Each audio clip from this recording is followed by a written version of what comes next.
There we go. Sorry about that. It appears that because I opened Tyranny and then switched over my audio settings to my headset, for some reason, everything else would play through the headset, but not the game itself. So, I don't know how I caused that, but now I know don't do that again. Alright, lesson learned. Lesson learned. I'm beginning to suddenly realize why so many streamers have problems. I can only imagine how much worse this is going to get as I stream to a larger audience, knowing my luck. But yes, we are back here. I did want to... Yes, we're going to keep increasing his wits as well. Yes, save, please. And we're just going to keep focusing down him on a support system here. Improves the control life skill. Yes. Barrack, we're going to keep increasing damage. Veth, we're going to keep increasing duelist.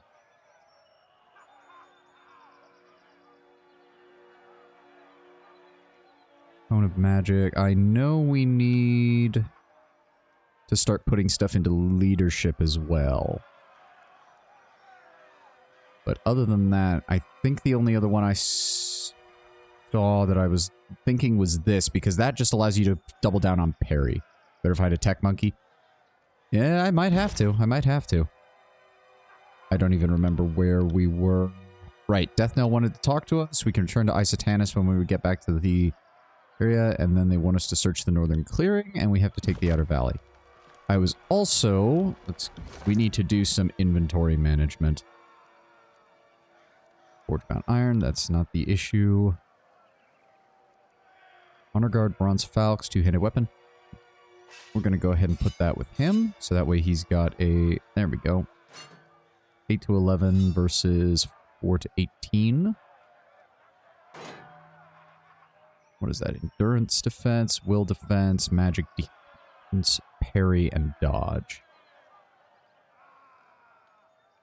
Nice, nice, nice. Quite time costly to do such a respec. Yeah, so we definitely don't want to do that at this point in the game, so that's fine. That's fine.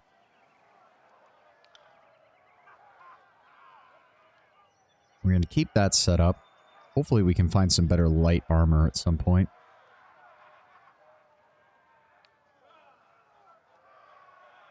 Oh, the Iron Greatsword's probably better than his... Yes. Additional DPS, slightly longer recovery, but much greater armor penetration. And what about the sword here? Imperial Iron Falcata. Better damage on both of those. It's just a straight up upgrade. Alright. There we go.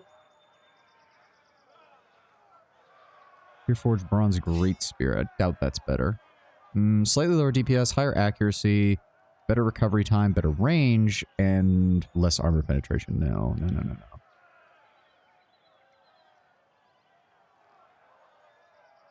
no. Quill. Ranged attack of 8 to 9. Sigil of Life. How did I miss that? Hold on. Plus 10 to control life. Ah! Ooh, the serpentine blades of Lantry's dagger are stylized with the splayed veins of an avian feather, giving this weapon the appearance of a sharpened metal quill. Lantry has many of these daggers, some of varying dimensions, but all weighted for throwing, stashed about his pocket-rich ensemble. Although intended to be thrown by an erudite scholar running away from danger, these quills are sturdy enough to be used in melee if the situation demands. Interesting. This item can be improved with the Spire Forge upgrade. Nice. So wait. Hold on. Oh, interesting. Okay, so that's a unique ability of that to be upgraded, so we need to keep an eye out for stuff like that. The hook of this weapon has seen the most evident use, likely from repeated instances of drawing Gutseeker up from a victim's bowels and catching on the lower ribcage. In spite of its weathered appearance, the blade has been sharpened and maintained with a keener edge than most Scarlet Chorus weapons can boast. Very nice. Red Rivers has a delicate curve intended to shear through flesh and parry incoming attacks. The bronze is well preserved, and the hide wrappings around the grip have been lovingly reapplied to compensate for the rigors of daily use. This leather armor is a unique interpretation of the Scarlet Fury uniform and shows evidence of heavy use. New stitches and custom tailoring look designed to maximize flexibility while sacrificing nothing of the intended protection. Verse has sewn trinkets among the padding with care, snippets of hair, fur, and claw, pieces of iron and bronze, all likely trophies of previous kills. Okay. It is very low, even by leather armor standards. Holy shit. Joking. I feel like commenting on how violent everything surrounding Verse is redundant at this point. I mean, yes. Undoubtedly. Wonder if there's anything else that... Verse's gloves are padded and worn, faded along the palm with clutched weapons under tense circumstances. Scrape marks in the leather suggest she dragged them along the edges of a sharp stone to wear down the material for comfort and ease of motion. And then there's... The soles of Verse's boots are caked with blood and look to have been mended or replaced several times over. She has taken the liberty of sewing in a makeshift lining to hide a concealed weapon, although at present it is empty. Yeah, she really hasn't changed out anything on that, has she? Alright, so we're going to get rid of that. We're going to try, because, hold on, 8 to 10 versus 12 to 13, accuracy of 53. We're going to try... Really, dodge is higher with that. Parry is way higher with that. What the hell? Oh, because of the shield. Doy. Okay. We still might try using the staff at some point, just because, I don't know. It feels like I keep getting killed anyways, so, I don't know. The 15 or so parry doesn't appear to be helping. If I swap that out, recovery's slightly better, but it has way lower parry and only slightly higher dodge. How do you feel about stays as of now? I don't know. We haven't really used it yet. The main problem is being light armor in order to maximize my spellcasting capability means I don't want to be close enough to the enemy to hit. Plus the recovery time is... it's not that much worse, but it is still pretty bad. We'll see. As I said, we'll play around a little bit with it. We're going to sell the hood. We're going to sell the armor. I don't know if this applies to anything, but given that it's a notebook, I'm going to hold on to it for right now.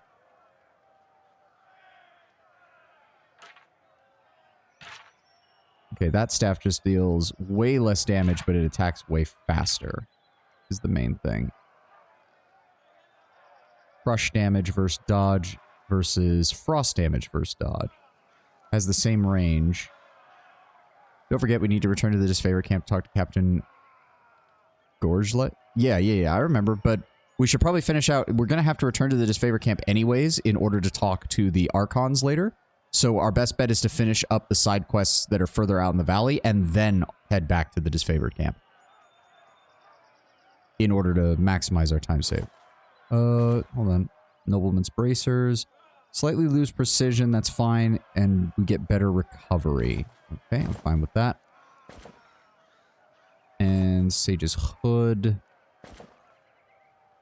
I guess we could... Hold on. Would that be better for him? Loses deflection, loses accuracy, but gains back recovery time. Weapon recovery time, ranged recovery time, armor recovery time. Okay. That takes him down to 2.8. That actually doesn't look bad on him. I don't mind that. First, is this better for you? They are identical in every way. Okay. And it probably looks dumber. Yeah, it looks much dumber. I'd rather have you in the fancy headdress. Okay. Sell off that. I don't need the spear. Nah. Okay. We're gonna talk to our quartermaster up here. Oh, god damn it. I didn't even think that that was what you were going for there, Tenwin. God damn it. Alright, open this up. Just gonna go ahead and sell off this. Oh, yeah, I didn't even look at the rest of the armor, did I? Shit. Hold on. Sell off those. We'll take a look at these in a second. Don't want to sell any of that. Oh, we already know this sigil. Good.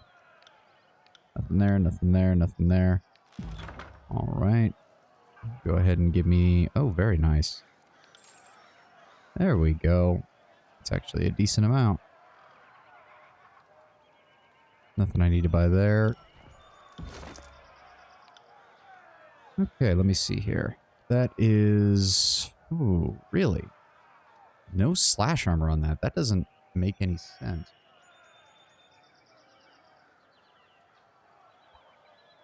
It also increases recovery time by quite a bit. Increases recovery time by quite a bit. And since we don't really have a heavy... Just played the first act. I'll be honest, the gameplay aspect of Wrath isn't very interesting, and I know what you're trying. What was the name of the guy who signed Greyboard to kill the Baelor? Hey, careful, careful. I have not gotten that far into Wrath of the Righteous there, Brown Bear. Please be careful with that, okay?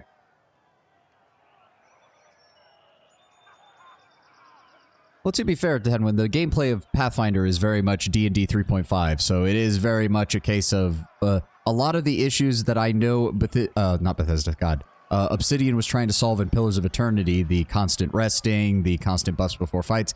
They were definitely trying to solve those problems in Pillars of Eternity. I don't think they necessarily managed that entirely, but they at least tried. So if you're a fan of that style of combat, then yeah, you're probably not going to like Pathfinder and its 3.5 style. This game is made for min-max, yes, which is why we will not be playing it on the hardest difficulty by any stretch of the imagination when we do finally get around to that game, so I can finally experience the whole story. Also, I will say I do not min-max it at all. For example, most min-maxers start multi-classing the second they get a hold of a companion. I refuse. More inspired by D&D 2nd edition, better accounting for the fact that it's a video game and not a tabletop. Yeah, I can see that. I can see that. At the very least, thematically, it wanted to be closer to 2nd edition. Even if the actual game mechanics that they drew heavily upon were much more modern interpretations of those things. That's more recovery time there. Yeah, it's the same as the heavy leather helm. Loses deflection and disengagement defense, but takes recovery bonus. Play on the easiest possible difficulty, but even then it doesn't change that it feels constructed around that, especially with the leveling system that genuinely gives you a headache. I can see that. You kind of have to go in with an idea of what you're trying to build for, because if you just do it on the fly, you're definitely going to have a problem. When we get around to it, don't worry, I will have already mapped out largely what I want, so we won't be spending too much time being worried about the leveling up system. You play Baldur's Gate 1 and 2 back-to-back from Pillars of Eternity. There are many similarities. Yeah, I can see that. And I'm not surprised, given that Baldur's Gate pretty much solidified the genre. Horde boots, straight-up upgrades. Good. We'll go ahead and give her those. And unfortunately, we can't get... I'm starting to think maybe we put... Ooh, the sages of the School of Ink and Quill wear very simple garments and then clutter those garments with numerous sleeves for stowing pills, pockets for ink vials, sewn in lanyards and bandoliers, and other tailoring touches that would make a utility belt or satchel somewhat redundant. Scorched and ripped, Lantry's tunic has clearly seen better days, as the numerous patches and mends suggest. Perhaps the only thing not worn and damaged about this outfit is the color. The indigo of his clothes is rich and vibrant as freshly dyed cotton. Despite all evidence, this has been Landry's one change of clothes for a very long time. Your ability to play on core, but that's only because I played Pathfinder 1st Edition for years before the game even came out. Even played the AP the video game's based on. Oh, very nice. Very nice. Yeah, I have unfortunately mainly played D&D 3.5. The attempt by a group of friends of mine from years ago to play Pathfinder fell apart before we really got very far into it. So the video games have been my main source there of Pathfinder stuff. These were once a matched pair of quality leather boots. Numerous repairs and randomly colored swatches of leather have rendered these boots an asymmetric mess. Caked in layers of ash and soot, it seems a safe bet that these were the boots that carried Lantry away from the cataclysmic dawn of the Burning Library. Given the amount of the original leathers that was lost for these boots, someone falling behind Landry could have cobbled together a whole second pair, which would raise the question of whether or not this second pair could also be considered Landry's boots. And finally, where most see hand garments, the sages see a writing surface. Fingered gloves are almost unheard of in the School of Ink and Quill, but these canvas arm wraps are a common sight. When needing to write notes without the luxury of being seated at a desk, sages hold their parchment against their arm wraps to establish a mostly solid writing surface without the risk of repeatedly impaling one's forearm with an ink-laden quill. Eager note-takers use the canvas surface as an overflow writing space, which often in turn leads to notes written up the corresponding arm. Imagine why it took a while for you to get it. Yeah, it doesn't help that 4th edition is very much the black sheep of the family as far as game mechanics go. Like, even 5th edition is more recognizable as D&D than 4th edition, than many of 4th edition's mechanics were. I'm thinking maybe we put Landry in heavy armor, because he's not really going to be attacking much. His whole point is to just provide support. And I would rather have him in heavy armor so that he's a bit harder to, you know, actually fucking kill. And Wizards of the Coast is awful. Yeah, of course. But that goes without saying. They're the company that hired the goddamn Pinkertons, for God's sake. Yeah. Yeah, I'm thinking we put you in some heavy armor, Landry, and hope that that keeps the enemy off of you a bit better. Is that better? It's better against shock and corrode, but worse against everything else. It also doesn't get that. So yeah, we're going to keep that. Keep you hopped up on some of the heavier equipment. Let's see here. That's a little ridiculous, but it's fine. Go ahead and hide the helmet. Right. Yes, we did. We did read that. Hopped up on some strong... Light armor just lets casters cast faster. Well, yes, but the spell system is a combination of cooldown and recovery. So recovery is just how fast he casts the spell in general. And that's fine. But it's not going to affect his cooldown, I don't think. Hold on, let me actually see. Yeah, no, the cooldown for both of his spells is still 24 seconds. So... he has, like, he's only really going to be casting spells and doing support stuff, so there's not really much point in him having recovery speed. Like, all that affects is how quickly he throws his quill. Also, I should not have gotten rid of that shield, because I should have realized that I could have given him that.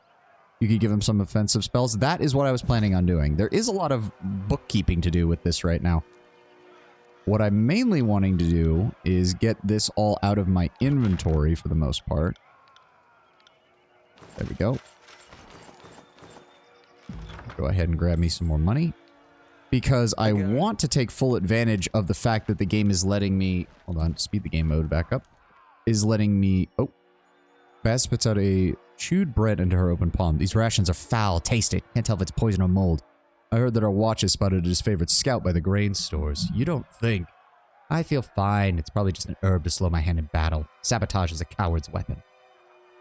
Sabotage is a coward's weapon. I know for a goddamn fact the Scarlet Chorus has done things like poison wells and done shit before. You shut the hell up, Boz. Who was I trying to talk to? Boz, let me see what you can teach me. No, she doesn't have anything. Let's talk to Reg instead. Okay, I kind of dislike that they have a different intro every single time because it's... I feel like I need to read all of it. Where is it? Reg. Let me see this.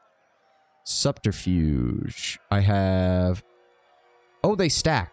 Oh, they keep track of it. Oh, thank God. I thought it was like Elder Scrolls where they don't even... They just reset the number back to its default with that. Oh, okay, okay. Thank God. No, we don't need magic staff. I'm tempted for that. You think the chorus has people who know enough about poison to sabotage people, or they just shit in a pot and throw it into a well? Probably. I mean, it's the chorus. They have both. They have both. One gang might quite literally all squat over the well and take a shit, and then another gang might have somebody who knows their alchemy and puts together a complex potion that they pour into the city's water supply.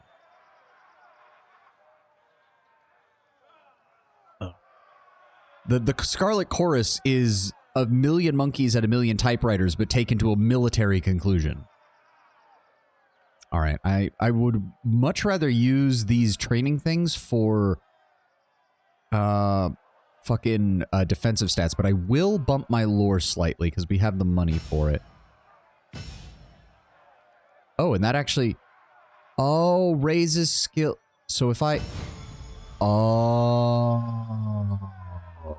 I get it now. You learn something every day. And that's what levels you up. Okay, I feel dumb. Alright, let's go ahead and grab some additional... yeah, let's go ahead and grab some additional ability and spell cooldown. Where if your companion can train, you can train from them and then loot the gold from their inventory. Yeah, I mean, it's not really an exploit. It's very much that this was a actual thing that they obviously wanted to do. The main thing we want to get down to is Arbiter of Knowledge. Removes harmful effects from... Removes a random hostile effect every 3 seconds. Ooh. That's pretty good. 2 additional quick slots. Adds a marking effect to thrust. Attacks against the marked target gain bonus accuracy. The mark lasts until the enemy dies. That's probably a good idea. Commanding Shout is also probably good. Call it an exploit because Bethesda development really feels like, oh, that works. Fuck it. Quirky, fun feature. Yeah. It's hard to tell in a Bethesda game sometimes what is an exploit and what is an exploit, what is a bug, and what is a feature. The three overlap sometimes. No, we don't want that.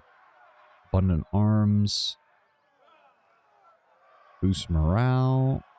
Oh, interesting. Oh, and that's just for everybody as long as you're standing near each other. Okay, that's pretty cool. But yes, we do want to get down to Arbiter of Knowledge for the additional spell slots because I think that affects us too. Once per combat, when you let out... Oh, that's definitely going to be useful. Bethesda really can't seem to learn to draw the line between it. Of course not. Okay, so we're going to start with... Ooh, consumables used are also more effective. Ooh. That might actually be... That reduces the weapon change recovery. Marked affliction. Attackers receive a 20 accuracy bonus. Ooh, that's really good, though. Both of these are actually really good. We're going to grab... Ah, shit. Todd ran out of It Just Works recently, didn't he? I mean, I wouldn't be surprised. After everything that happened with Starfield and Fallout 76, I wouldn't be surprised.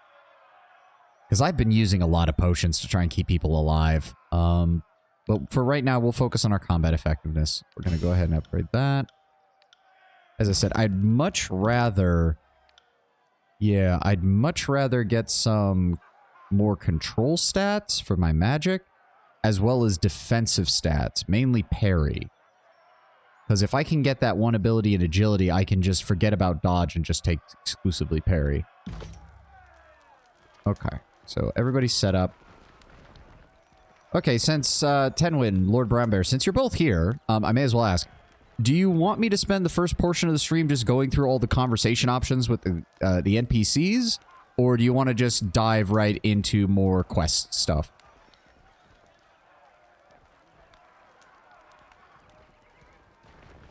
Well, I wasn't asking you to fight, but I mean, I'd rather not lose my only two consistent viewers right now.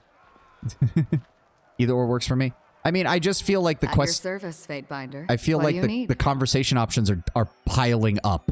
Like, we barely made through any of Versus stuff. Alright, so we'll start with that. Give my voice a workout right now. What are your thoughts on the disfavored verse? A warren of self-entitled children so wound up in delusions of honor that they're likely to hang themselves by their own standards. I wish they'd stayed in the Northern Empire where they belonged. Then we could get some real work done in the tiers. And what do you think of their leader, Graven Ash? I've seen enough of the high-mired braggart to know that he's all duty, nothing but a charismatic, broad-shouldered scarecrow. Calls himself the Archon of War, though by the way he stalls his forces waiting for a better strategy to present itself, you'd think he was afraid of battle. Watch your words. I would not hear of you talking of the Archon this way. A growl ripples through Barrick's armor, accompanied by the sounds of bending metal. Was I even talking to you, Junkyard? And no, I won't. You would think that someone more deserving would take Ash's mantle from him, but the disfavored have this cult of personality built around their great general. In their eyes, he can do no wrong. And what about Ash's connection to his troops? Graven Ash protects. His soldiers keep harping on those words like they mean anything. I don't deny the disfavored can take a hell of an extra lump on the battlefield, but that only speaks to their thick-headedness. The wrestling point to negotiate. That sounds like a good idea. I do really want to know more about Verse simply because she was our first companion. And honestly, it's very interesting. It's interesting to have somebody who's, I don't know, evil in the generic sense, but who doesn't really see herself as evil. She just sees herself as, yeah, I'm a killer. You know? I just happen to kill for a legitimate authority. If I wasn't killing for a legitimate authority, I'd probably be killing for myself. Weakness of tyranny is that goes a bit too heavy into the edgy territory. Everything is swears, feces, blood. It isn't bad, just a bit heavy. At the same time, we are spending the majority of our time, especially right now, it might change a bit in the future. We are spending all of our time right now around nothing but frontline soldiers who have seen nothing but combat for the better part of 3 years. I come from a military family where we trust, in all likelihood, we're lucky that they didn't go even harder on that. Military people start to just not give a flying fuck about anything after a while, especially if they're in a situation like this. In a combat situation, I should say. And that's to say nothing of the fact that we're dealing with two armies that are very different. One is a brutal pragmatist, and the other is, well, the Scarlet Chorus, which is, as we've said, less an army and more an armed mob. An armed mob that is openly encouraged to be edgy by their leader. But I can get that feeling, Taiwan. I can get it. I'm just hoping that the world building overall makes up for a few of the shortcomings. I am liking the heavier dialogue, though. I don't mind reading more. Voices of Narad is a confirmed edgelord. I mean, yes, have you seen the man? If anything, it's only true because his soldiers place that much trust in it. I've seen the power of suggestion do strange things to people. Stranger than heal battlefield wounds in almost an instant. I find that hard to believe, verse. But suit yourself, I'm just putting it out there. And don't see you coming up with any great explanation of a soldier who bounces back from a killing wound. Who would you even think to take Ash's place? I'd rather let the disfavored just sort it out amongst themselves. Graven Ash is an aging figurehead of what should be a constantly changing role. The right soldier needs to grow a pair and just kill the old man. Kick his cane out from under him. Remind the Legion what strength looks like. Missed it, but the Archons look like high-level WoW characters. They do kind of, a little bit. They have that kind of overly large shoulder, overly large headpiece kind of feel to them. You see, that I suppose it's a better taste in how realistic you want your fantasy. Yeah. As I said, I don't need realism everywhere, but I also don't need, like, high fantasy magical mumbo-jumbo everywhere either. I like a mix. That's why I like Pillars of Eternity. On the one hand, you had regular farming settlements like Gilded Vale, where everything looked like a late medieval, early, like, modern period village. And then you had Animancers in Defiance Bay running a sanitarium, or the Glenfothans having a literal connection to the gods sitting in one of their cities. Like, Verse doesn't understand the need for stability. True. Though I think one thing that she kind of leaves unsaid here is it's not just about killing Graven Ash, it's challenging Graven Ash and forcing him to move, forcing him to change himself. Because that's the other thing that is sort of the flip side of the Scarlet Chorus's philosophy, which is the stronger should lead, but the stronger has to prove themselves. And I think her main problem isn't that Graven Ash isn't strong, it's that he hasn't had to prove himself in a long time. It's a bit of their behavior. The Archon of War and the Voice of Narak act as pompous role players. Oh, absolutely. The Archon, even Siren, from that short conversation we got of her, they're all acting like just, yeah, they're just practically role-playing. Pure contrast of how the Archons versus their bronze-clad warriors covered in blood wading through feces, and the Archons have glowing armor and glowing eyes and a head made of fire. Yeah, exactly. No. It's a very nice mix of high and low fantasy. And I think it's done in a very well way because it's basically, even the introduction makes it very clear. The Archons are incredibly powerful, but they are in the end all still mortal. No matter how powerful they are, no matter how powerful their magics are, they are still mortal. They can bend the laws of reality on a whim, but you can still shank them if you need to. I suppose you have a better idea how the disfavored should handle their force disposition. Of course I do. Stop the babying of the troops. Pain's a lesson best learned early. Conscript from the locals, bolster the front lines. Why waste your lead on the vanguard? Then I'd leave any misplaced ethics back in the Northern Empire. They're not helping Kairos' campaign anyway. Fuck them. Huh. So you would make them more like the chorus. Would that be wrong? The chorus is accountable for itself in ways that the disfavored aren't. Our weak die and the strong fight to keep their rank. The disfavored promote their waning bloodline and discipline any soldier with the audacity to show their teeth. They'd never admit it. The disfavored need the chorus to show them the way. Back to my questions. Speaking of which, have you ever looked into the narration of Warcraft 1 and 2? I played some of the remaster for fun, and my god, the narration can almost visualize a first-time DM sitting at the table, chest puffed out, announcing the plot. I think I remember years ago seeing those, and that is very much the feel I got from it. It's not surprising. It's not surprising at all that Warcraft 1 and 2 have that feel. What do you think the disfavored have a chance to... do you think the disfavored have a chance to succeed in the tiers? Well, speaking as one of the exceptions, most of the tiersmen are pushovers. The people of Stalwart seemed capable enough, though I have my doubts. You might call them the disfavored's best challenge. Even if they succeeded, it'd be too late to redeem themselves. The chorus have already impacted the conquest more than the disfavored have, or likely ever will. And how many thousands of choirmen did your victories cost you along the way? Barrack clears his throat, the grating sound echoing from his helmet. As many as it took, Junkeep. And what are your thoughts on their battle strategies? Oh, they've got to do something with this phalanx maneuver, a formation built on holding still and moving forward slowly and hoping that no one slips in the mud. At best, the disfavored are tired of using the same tactic over and over again, and at worst, the enemy knows what to expect out of them. We Scarlet Furies are dancers. We hear the music of battle and organize ourselves into works of killing art. every fight is as hot and passionate as the last, and no room for stale routine. You speak of routine and discipline as if they were weaknesses. The shield wall keeps our soldiers alive. Your chorus recruits fly to their deaths like moths to a candle flame. To burn out covered in the blood of your enemies is a more honorable end than the slow march into a dignified retirement. Would you rather feel the bite of a spear while hewing an axe to an enemy's skull, or the clench of your heart's betrayal when you sit up in bed aged and alone? In the shadowy depths of his armor, Barrick makes no sound. Indeed, he doesn't even appear to be breathing. Let's leave that subject for now. I must ask, Verse, what is your opinion on those who defy Kairos' authority? The Tier's men can either fight or submit to the peace, and only one of those options captures my interest. I suppose I do appreciate when they go down fighting. If they did otherwise, I would need to find an excuse to flay them. Right here, I think Tyranny's writing shows a bit of its flaw. The lore and dialogue is really cool, but given Verse's character, I feel she'd benefit from less tell and more show. There's only so much you can do with that. I do think that, yes, some of her responses could be a little bit slower. Or not slower, shorter. But then you get things like this, where she's openly admitting, like, yeah, I don't just fight to fight, I fight because I enjoy killing. Like, and I think they're trying to go out of their way to show that Verse is intelligent enough to know why people don't like that, but is also sociopathic enough not to care.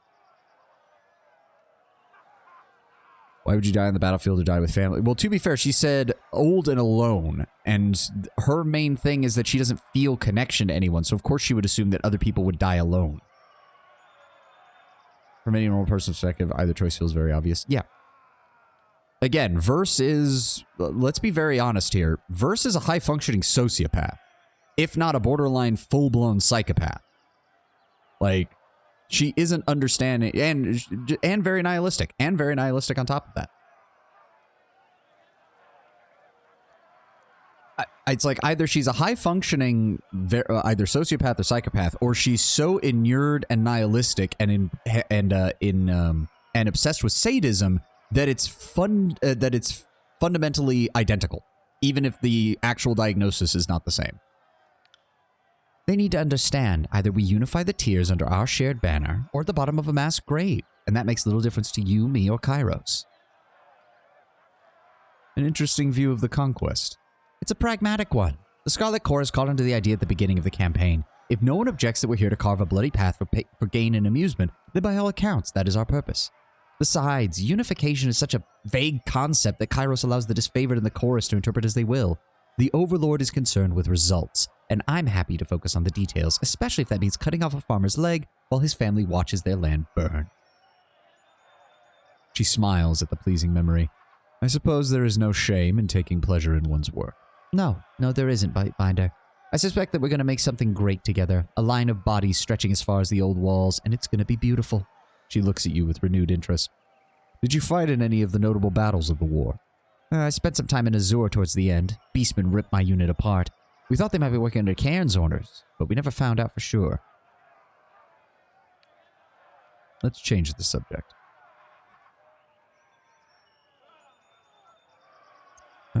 I'll be very blunt with you, Verse, since you've been very blunt with me. Are you a spy for the voices of Nerat? Verse regards you with an unreadable expression. Her mismatched eyes look at each of yours in turn. I was, and to be perfectly fair, I think I've seen more or less transparent about it, but that doesn't change anything about why I chose to travel with you. If I didn't want to, I'd leave. What did the voices want to know about me? He never told me that. He just said to keep an eye on you, and that there was an implication that I'd have an opportunity to report in. As if I would have. More likely, he would have stolen my mind and just learned everything I knew, just to make sure I didn't leave anything out. So if you have any reservations about my discretion, keep that in mind. And see, this stuff like this shows that Verse is smarter than your average chorus member.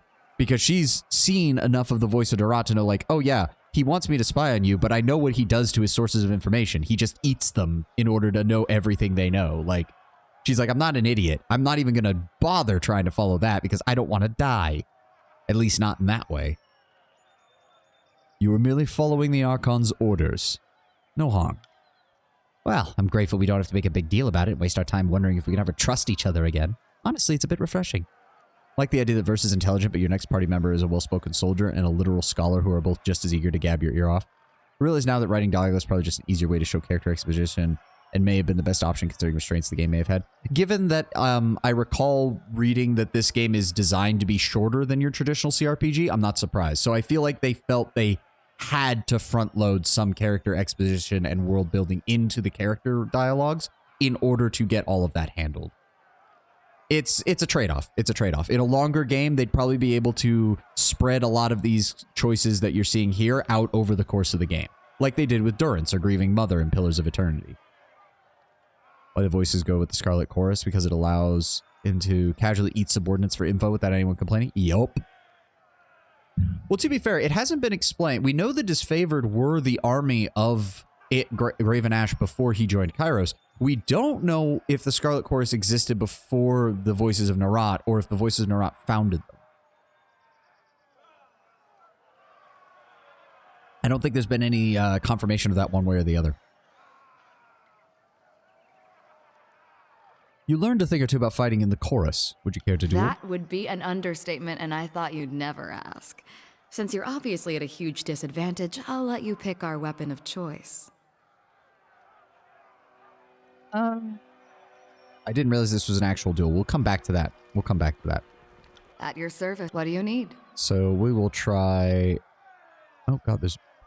That wasn't there last time. Oh, God, there's more. It's adding more. I'm asking more questions, and we're getting even more dialogue. I have thoughts about your combat abilities. Call me intrigued. You already know that I memorize the moves of my Scarlet Fury sisters. If it seems like a total mystery to me, I don't know how you could have arrived at any conclusions, but I'm open to ideas. Again, it's another thing where I can have both. I can have both her loyalty and her fear. And I want to boost my lore skill is the main thing. I'll be very honest, Verse, and although you may not wish to hear it, your talent reminds me of the Voices of Narat. I hope I didn't hear you say that, Fatebinder, because the implication is more than either of us is prepared to handle. The Voices of Narat is a monster. We both know that Taratus has never seen a creature more despicable than him. Never mind that he's kind of my boss. You don't begin to understand. The Voices of Narat steals the minds and knowledge of his victims. You know this happened often during the campaign against the Tears. What he gave for this ability beyond his apparent madness is anyone's guess. You know better than to ask him about it directly. You're in the rank of Archon by Kairos and being tasked to make an army? Yeah. Well, even given the fact that he's known as the Archon of Secrets, which implies that he is Kairos' spy master, essentially, which, given his ability to eat people's brains and completely absorb all of their knowledge, makes sense. I almost imagine that the Scarlet Chorus was not originally supposed to be an army at all, but then Narat figured out that he could grow it as an army by, again, treating it as something that wasn't an army. It was literally just an armed mob, a way to take advantage of war prisoners and conscripted militia and things like that. And then it sort of developed into an army as Narat realized, oh, I can work with this. And then Kairos just kind of let him do it because, I don't know, probably having another army on hand and a way to use all of these extra bodies was probably pretty useful. I'm not comparing you to the Voices, Verse. Just this talent that you exhibit. My little talent that latches onto my friends and bleeds them dry, you mean? Because I never asked for it. Oh, this is interesting. We've already gotten her quite worked up with this. I've traveled with the chorus for years. I've seen what the Voices can do, and it scares me, all right? The idea that everything I am could be reduced to that. If I had that kind of power, if I could become like him, I don't know how I could live with myself. I'd rather drown myself in a camp latrine. Comes off as a sociopath, but listen to her voice. Now, that's why I said she could also be borderline psychopath. She has enough of an ego for it. And the fact here as well, I don't know, it's a bit weird. The focus on friends and bleeds them dry, not something that someone with those kind of mental issues would have. But the rest of it feels much more of a, I know who I am, I embrace who I am. By becoming like the Voices, I become less of who I think of myself as. It's a destruction of the ego. I think that's her angle of it, more so.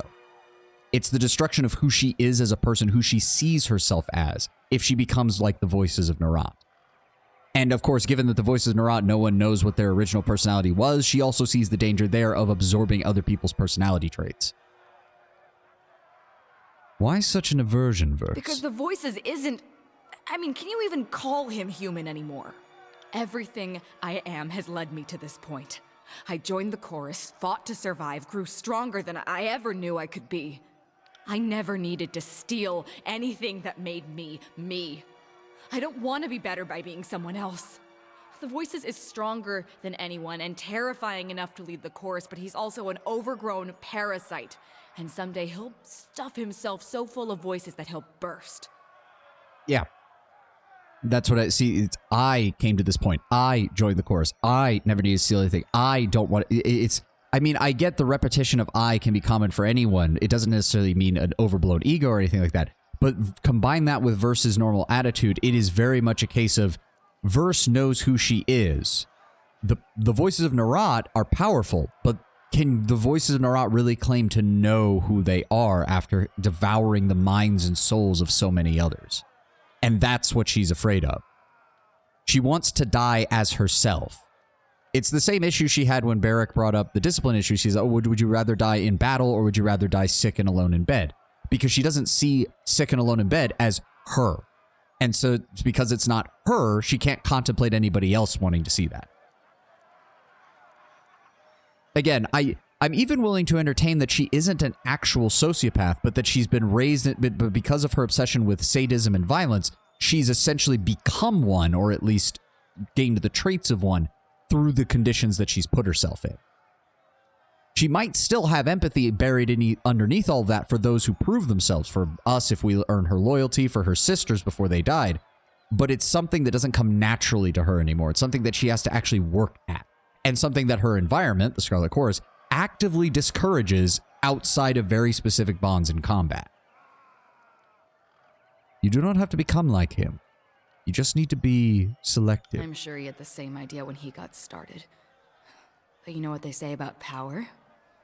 It's usually wielded by assholes. My sisters died. Oh, you should have seen us. We were amazing together. I didn't mean to take away what made them special, but I did it all the same. And let me tell you, it felt terrible. If I lived a century, I might never figure out how to make that happen again. And more importantly, I don't want to. I'm not even going to say that out loud because that would be really stupid after what we said, but I am going to select it. Yeah. I have a few ideas. Scarlet Fury shares sort of link. It's how we coordinate our dance in the heat of battle. We don't pass messages or anything, but our emotions and intentions sync up without words. She starts worrying one of her knives, and after a moment she sighs and slaps the blade back onto its sheath. Is this link some form of arcane in nature? More emotional. The chorus is interested in passion. Magic is just a convenient tool. The one thing I always knew was that I felt this connection more keenly than any of my sisters did. I could pick up on nuances that even they missed, and I could feel them from further away. When they died, I felt each of them getting yanked out of my brain like someone pulling snails from a garden. But some of that slime residue was still there. Does that make any sense? I would think you should find comfort in that. Portions of your sisters live on in you. Your optimism is cute, Fatebinder. If singularly useless, it won't bring them back, and it doesn't fix this thing in my head that I don't understand. Very interesting. Want to talk about our travels? Oh, here we go. What do you think of our person's circumstances? Well, we have the edict hanging over our heads. As far as I'm concerned, the incompetence of the disfavored got us into this mess, and it'll take the fury of the chorus to get us out of it. In other words, nothing changes. What do you think of our traveling companions? Anyone in particular? Well, let's start with Barrack. He's... Alright, I'll give him some credit. He's more complicated than he looks. He's still an intolerant and unapologetic bastard, but that's more his business than mine. And what of Lantry? I've been meaning to ask you about that. Lantry's talkative, reads when he isn't writing, and brings as much to the battlefield as a sick bird. The warriors at your side shouldn't suffer from elder's ache in their sword arm. You'd be better served by putting him out of his misery. We need him. That is all you need to know. Understood. You got something on your mind you're using to accomplish? Then by all means, let him tag along, but don't expect me to keep him alive. He's pulling his weight? Well, feel free to clue me in, because I'm not seeing. Go ahead, Fatebinder. Alright, there we go. We're done with Versus dialogue. We'll handle Lantry and Barrack at a later date. She even has the issue of robbing other people of what makes them individual. Maybe her sociopathic tendencies stem not from seeing peasant farmers, or I'm just doing my job. Soldiers are seeing themselves and thus not being people to her. Stem from not seeing... Yeah, that could be the case.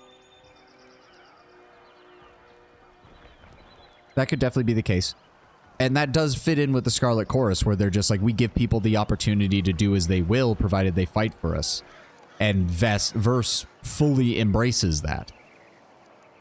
Okay, so we're done with that. We did Echo Call, we did the remote settlement. We don't want to go back to the disfavored camp. We want to head over... The Northern Clearing is the side quest. Trip Nettle Wilderness is the main quest. So we're going to actually go past that first and hit the Northern Clearing. Then we'll double back to Trip Nettle, and then we'll make our way back to the disfavored camp.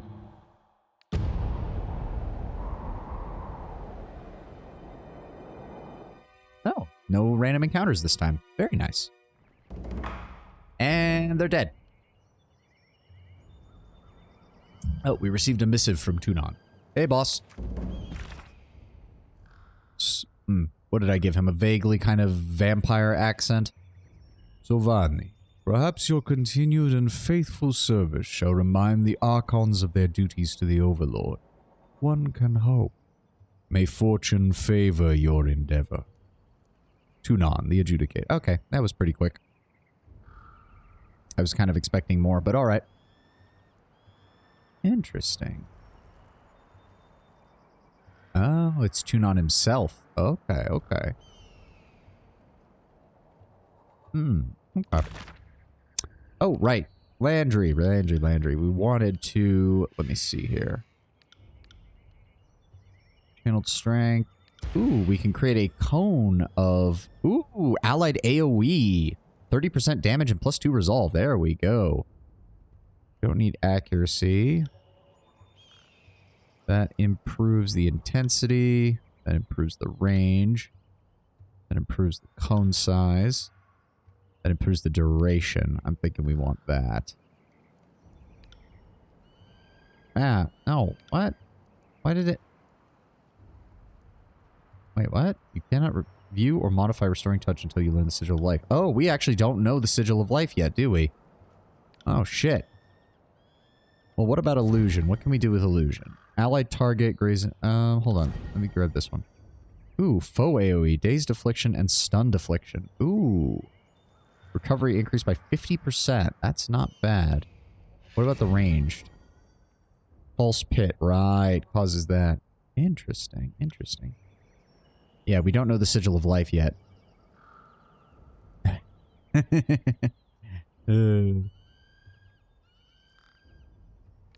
Okay, hold on. We're going to start with the buffs. He can get 3 additional spells. So we definitely want the AoE. Accuracy is useless. Duration is good. Oh, but he's... Oh, shit. He's just short on that. Okay, fine. Turn that off. Area of effect. That would be too much. Range.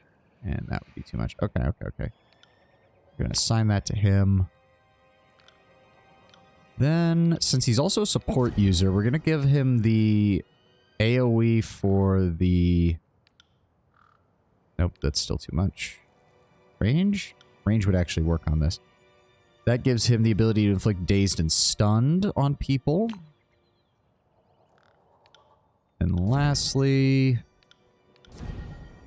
There we go. Allied target, graze deflection, and hit deflection.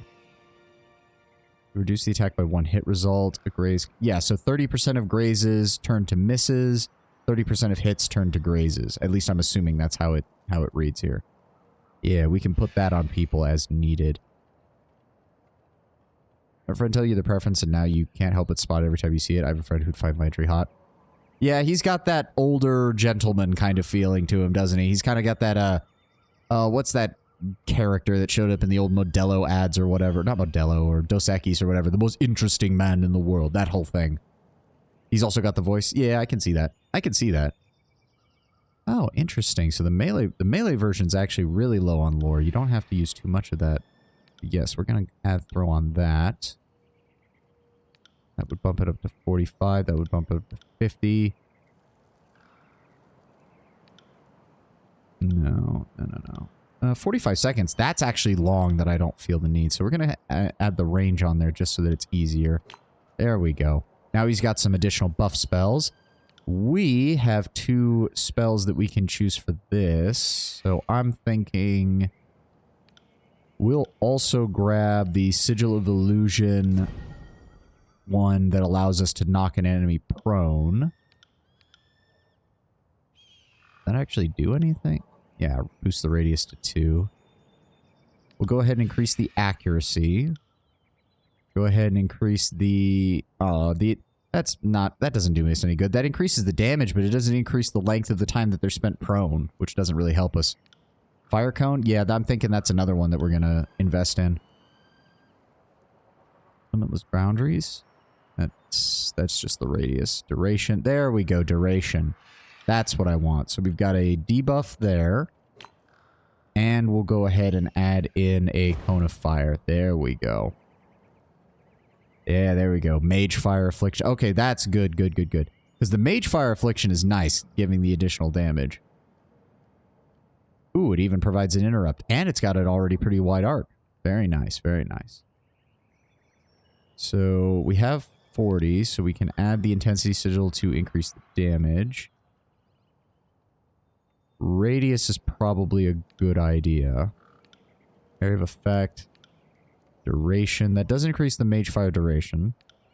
Accuracy. Pretty much accuracy is pretty much mandatory. I've noticed on most of these spells. You pretty much want it at all times. Speaking of which. Damn, I need one more point in lore and I can add the accuracy sigil to the fireball and hopefully we won't have nearly as many issues there accuracy-wise. I can add it to my Rhyme Spike spell though. I can also add it... Nope, not quite yet to the Searing Palm. But I can add it to the Charged Fist. There we go. Very nice, very nice. Can't change anything with that. Can we... Yeah, that only requires 15. Hold on. Let's go ahead and increase the intensity. And increase the duration for that one as well. There we go. Accuracy by volume of fire. If that's what it takes, then that's what it takes. Oh, why did this... There we go. Okay. Yes. Sorry, my mouse got outside of the game area and accidentally clicked on my OBS. Moving cautiously. Nope, not seeing... Quiet down. Oh, okay. Okay, hold on. Ooh, bronze great axe. Is that better than his sword? Lower armor penetration, but better accuracy, and it just straight up attacks faster. Ooh, that might actually be good on him. Hold on. Yeah, we'll go ahead and drop that off there. Yeah, I like that. I like that. Right. Quiet down. Okay, okay.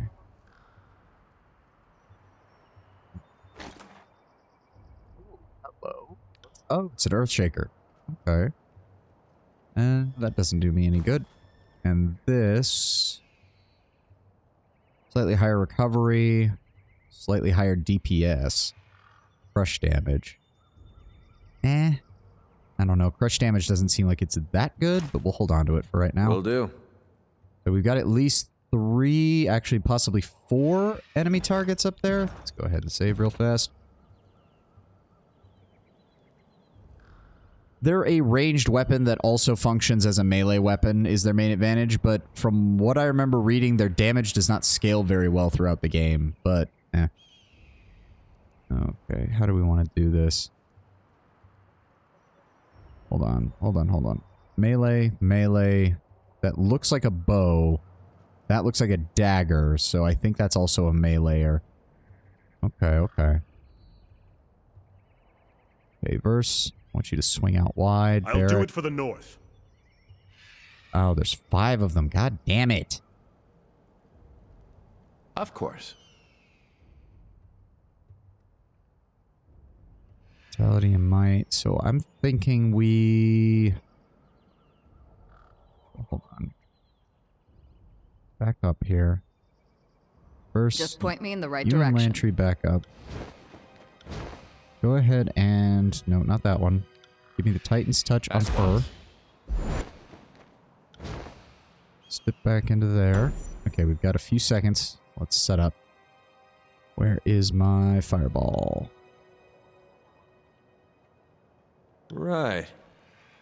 Let's cast it. There we go. Alright, back off. Barrack, drop out of stealth, get in their way. Burst, drop out of stealth, go for that one. There we go. Lantry. I need you to move up. Does that affect all damage? Yes, 30% of all damage. Okay, so I need to move here. Ah, of course she teleported right past where I was. Thanks, game. Okay, okay. No, we got this. Verse, give me a... No, not Death from Above. Give me Blood Soaks this... Why? What? Participant busy. No, no. I don't... Jesus Christ. Let's try that again. We're gonna do this to knock him prone. Lantry, move up. Now give me the... Oh, that's really short range. Fuck. I can't. Go there. Alright, there we go. Alright, hit... Really? Okay, there we go. Hit everybody with the buff. Perfect.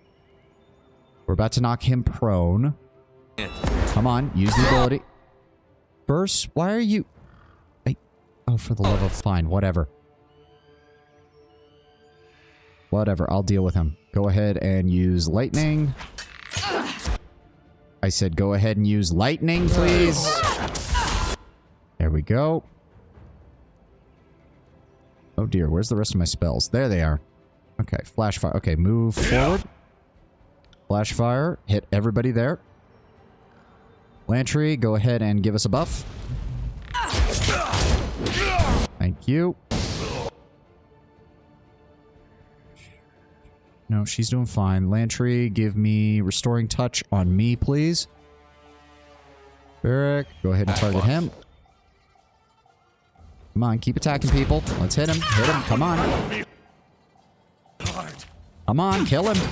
Kill him. Come on. Thank you. Barrack, you go after him. Verse, you and I can go after him. Gonna rhyme spike him.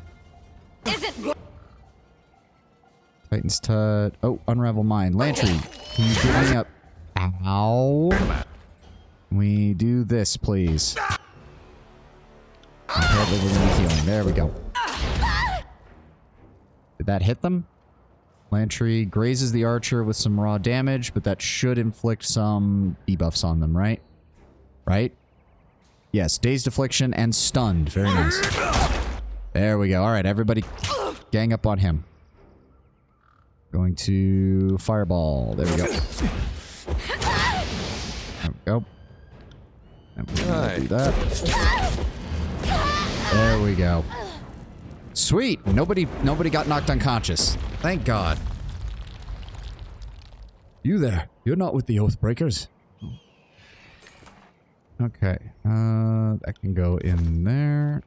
Let's finish checking the rest of this area around here. Oh. Frayed purple cloth.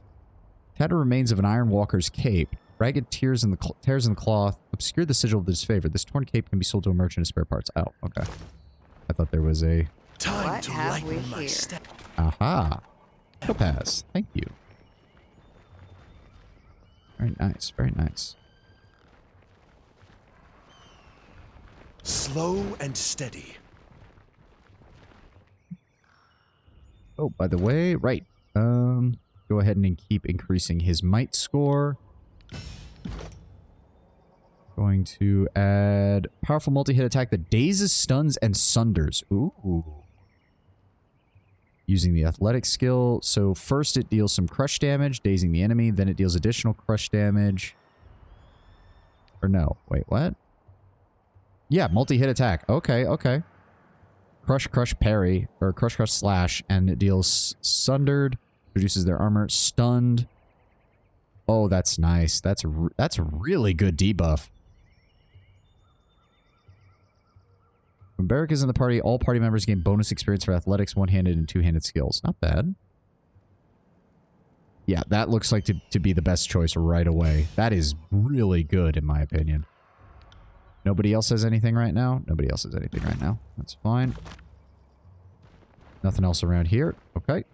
Let's get over to these mages. We're going to need your help with this war effort. Fatebinder. How fortuitous. The Earthshaker pounds his chest in a salute. For us, I mean. not the Oathbreakers. A smirk quirks the right side of his mouth as he surveys the carnage you have left behind. Whether intended or not, we're indebted for your help.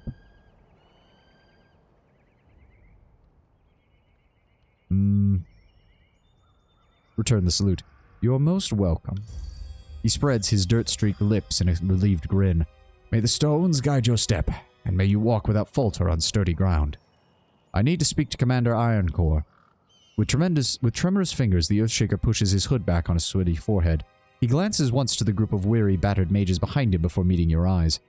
I'm afraid I will have to do. I'm the mage in charge of this circle. Earthshaker Hellspar, at your service. Where's the rest of you? Was part of your squad killed or otherwise separated? Aye, the Oathbreakers felled Grinsnare before we could even erect the barricade, but our circle alone was all Master Radix could feasibly spare. We're here, and though wayworn, we're ready to help. What do you mean all he could spare? I thought the orders from Graven Ash was that the entire guild was to did Ash not order your entire guild's return from Azure? With all due respect, Fatebinder, it's not a matter. Matter I expect you to understand. We cannot abandon Cairn to the Stone Sea. Oh, the Stone Sea is the name given by what remains of the land of Azure after Kairos' Edict of Stone devastated the land. Once a rolling landscape of winding rivers and fertile plains, tectonic shifts have altered the landscape, choking rivers, collapsing roads, and altering the landscape for hundreds of leagues. His nostrils flare in mild ire. As we've only recently located him and are in the process of constructing a fort to guard his remains, we could not spare any additional mages, especially now when the beast tribes that have flocked to Cairn in his final days is becoming increasingly territorial and contentious. Are you telling me that Commander Radix refused a direct order from the Archon? I am not of rank to make such sweeping evaluations, sir. The Earthshaker stumbles slightly over his words, but I'd say he interpreted them in his own manner and to the best of his judgment, though rather than outright refusing him. He is an Iron Guard, after all. His decisions, though difficult to make as they are, will certainly embolden our routing of the tiers. Not if our general and his entire army are dead. He chokes, and the Earthbreakers behind him gather closer, murmuring in surprise amongst themselves. One, a woman with wispy, russet hair, slaps him on the back so hard shockwaves tremble through you and the mountains pass. If they what? He gasps. How? The Overlord has issued an edict of execution. If we do not take the well by Kairos' Day of Swords, all will die, including Ash. Clearly Master Radix was unaware of the severity of the situation. He glances worriedly at the other mages in the circle as they all visibly absorb the meaning of everyone here in the edict's range of affliction. Had we known, then the guild would have come in full force.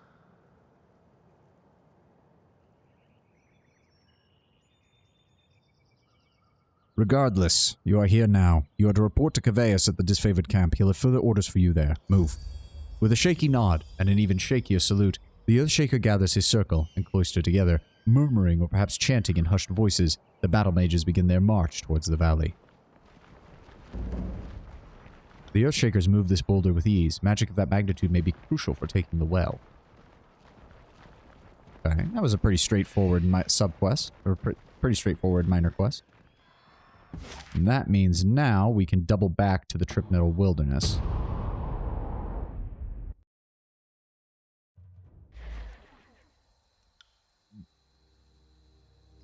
Oh, who have we here? Right, kindly. Very nice, very nice. We're at 47 subterfuge? Nice. Reinforcements! Finally! Come this way, we need to...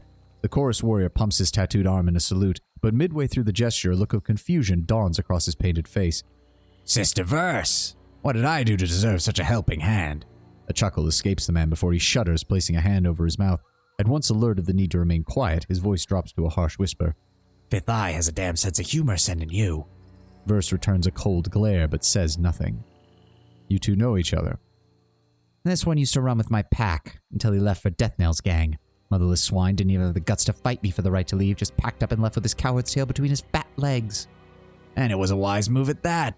How many of you lost under your command so far? He holds up a hand, stifling a smile. I misspoke. I'm sure you only got most of them killed. Can't rule out death by their own incompetence. Oh, it seems Deathnail didn't take my advice and have you gilded to curb your outbursts. Verse draws her blades in a fluid motion.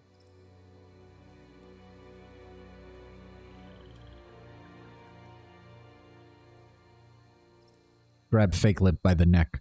You will apologize to my soldier. Now. With a swift and confident stride, you advance upon Fake Lip, gripping his neck before he can step away. His stance wobbles as you clench down on his throat, and he presses his arms against you, desperate to push you away. What did the lore blurb say, what the Stone Sea say again? So it was originally the realm of Azur, which was basically a farming kingdom that was largely agrarian.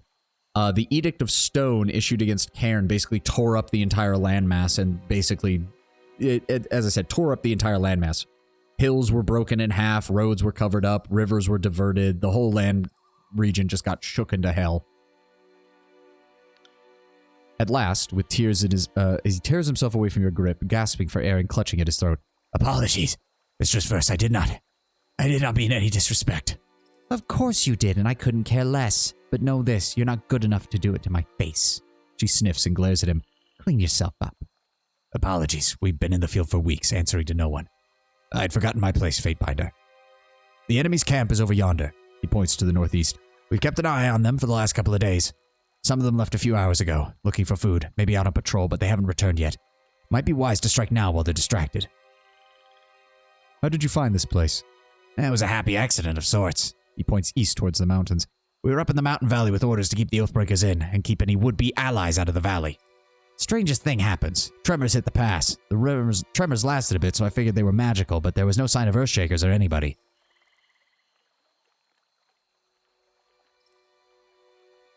That was Kairos' magic sealing the valley. Oh, that explained it. We thought for a second Cairn survived death and was back for vengeance. I figured we didn't need to watch the pass no longer, so we went downslope back to the camp.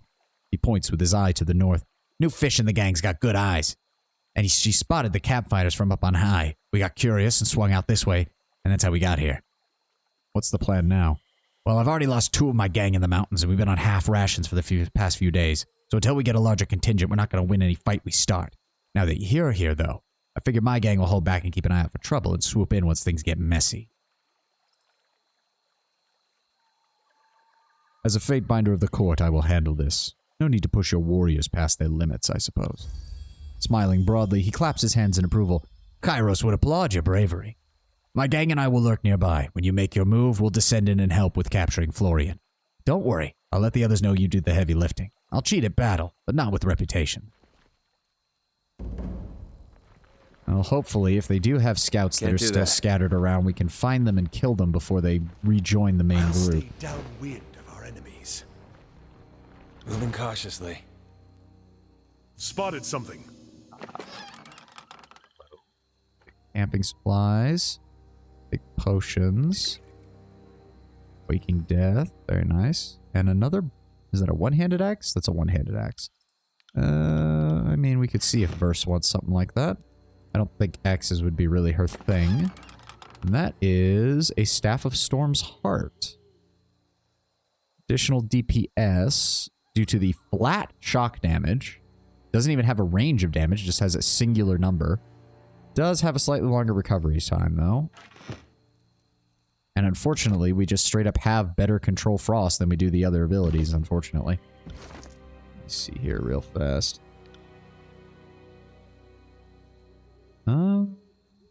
Slightly longer recovery, which doesn't really fit with her, but still decent DPS. It also has accuracy and armor penetration, which is useful.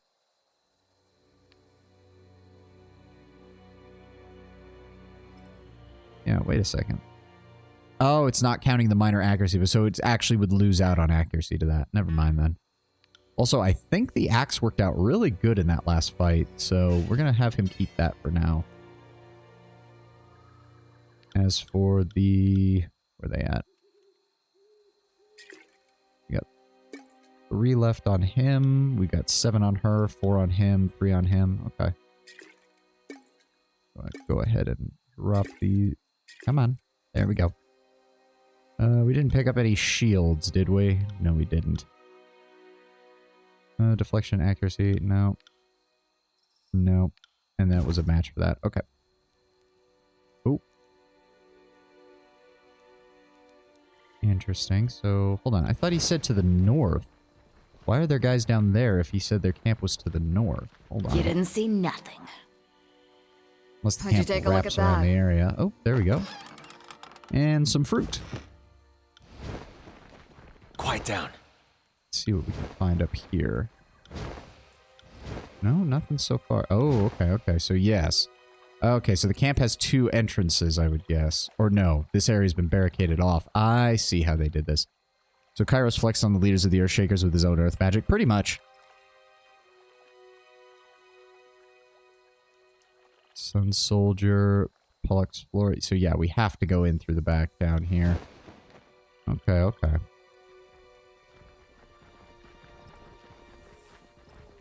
I'll stay downwind of our enemies.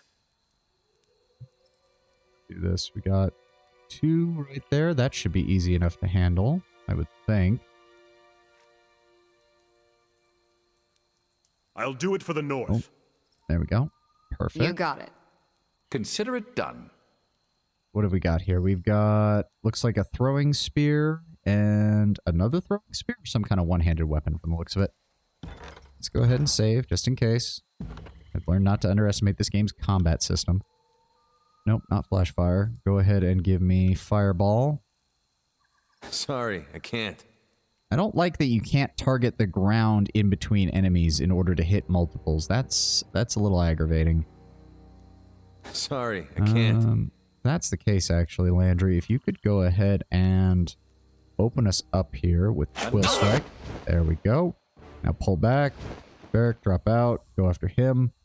Verse, go after them. And then we're going to lightning bolt them. Yes. What have we here? There we go. Let me see here. I'm going to Rhyme Spike. And you missed, Barrack. Thanks for that. All right, Searing Palm. Run in. There we go. Set him on fire. Yep. There we go. Everybody join in. Give me a fireball. There we go. Perfect. Right.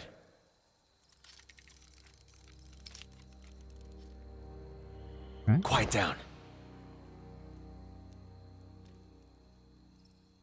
I'm going to assume, given that they said that there were scouts out about, that as soon as we finish with this combat group up here with the captain, they're going to show up and try to engage us as well. Or they'll show up in the middle. Oh, it's been a while since we got a bot. Oh, it's actually been a bit. Remember when we used to get those every now and then? First time in a while, indeed. Huh. Well, thank you for improving my metrics for today, Mr. Bot. But other than that, you're fucking useless. Let's have it then. Okay, looks like we've Spotted got... something. Aha, okay. We just need to avoid that side then. Okay, we can do that. Oh, back it up. There we go. Nope. God damn it. Right there. I want you to select somebody else. Thank you. First, move up a little. Landry, move up for me, please. Now, can we hit them? No, if we try to do that, we're not going to get a very good spread on the fireball. Landry, go ahead and... What have we got here? Spear thrower, Falx user, and a rogue, I think? Go ahead and throw on him. Drop out of stealth, drop out of stealth, drop out of stealth. Go ahead and... Bad. Yeah, slow it down a little bit for me. Future core. No, what are you doing? What are you doing? What are you doing, Barrack? What are you fucking doing? God damn it. Why did he do that? He was over here, and then I told him to attack, and he ran around the outside for some fucking reason. Go ahead. Move closer, Landry. Give me that. Hit them both with it, please. Apologies, but I can't. And if you could please heal Verse before she dies, that would be great. Moving closer. Give me a... Where is it? Flash fire. Oh, Okay, can we please... and please tell me she's not down. Please tell me she's not down. Go ahead and Blood Soaks the Stone. Can you please? Thank you.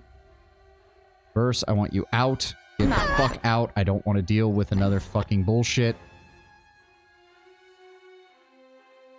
Go ahead and give me Searing Palm. Can we... Hold on. No, not that. Where is it? No, not that. Switch to your bow. Engage from range.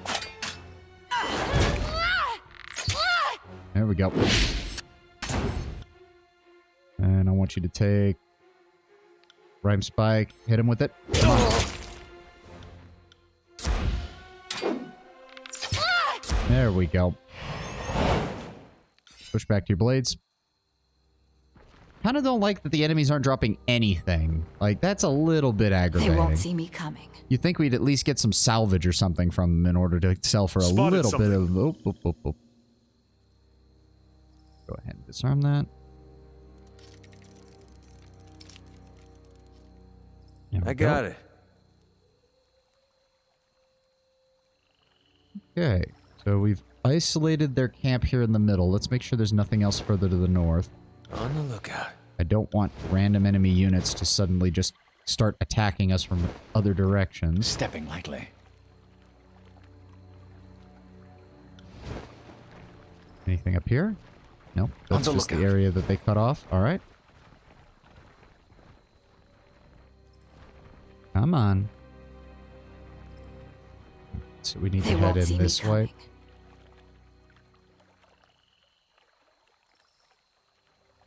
Alright, so he's going to auto-aggro, obviously, because he's set to be non-hostile right now. So then we're going to have a conversation before this all See starts. that?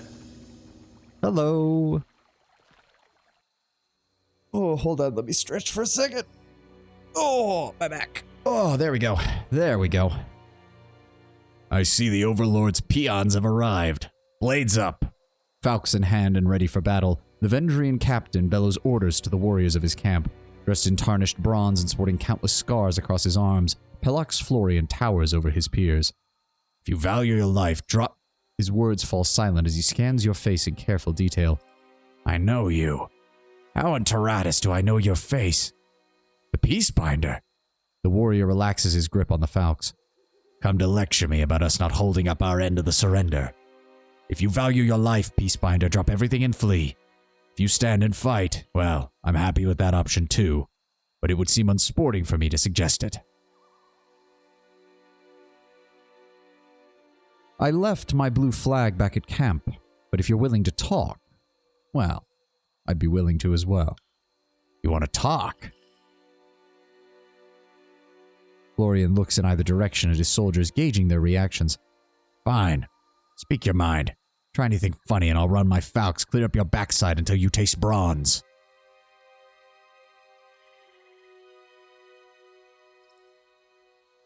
This man clearly thinks highly of his fighting ability, assuming he's going to kill you. I mean, most of the Vendrian Guard do, from what we've seen so far. Pretty much all of them have assumed they've been able to take us. The only one that didn't was the guy we convinced to stand down, only for the disfavored to stab him in the face with a spear.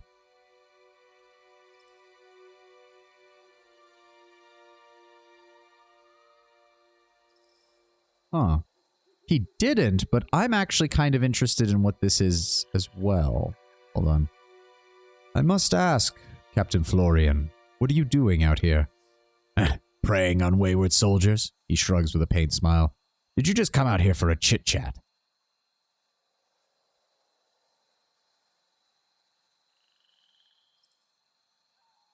Yeah, that's the problem. We do have his brother, but his brother's been handed over to the chorus, so that's not going to work. No.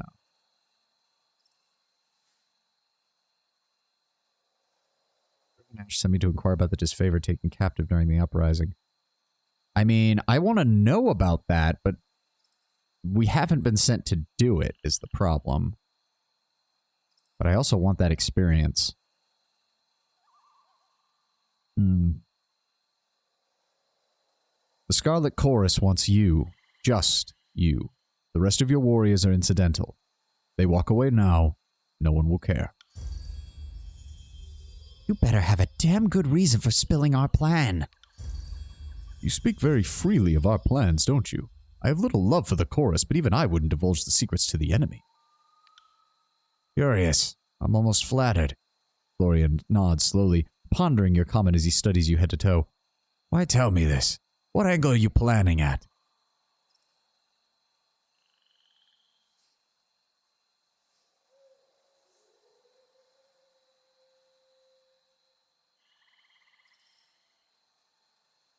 As before, as I tried to tell you 2 years ago, I'm trying to minimize the body count. Consider me idealistic. What reason is there to conquer a land if you intend merely to destroy everything and everyone within it? The Vendrian guard captain inhales deeply, taking a quick survey of his soldiers as he exhales slowly. I'll do it. If you allow my soldiers to leave, I'll concede, and I'll be your prisoner.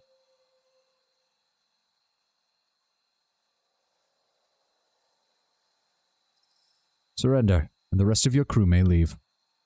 You hear that? Go on. Tell the crew back home that I'll return soon, and if not, the captain turns his gaze towards you. Well, if that happens, I trust my men to avenge me.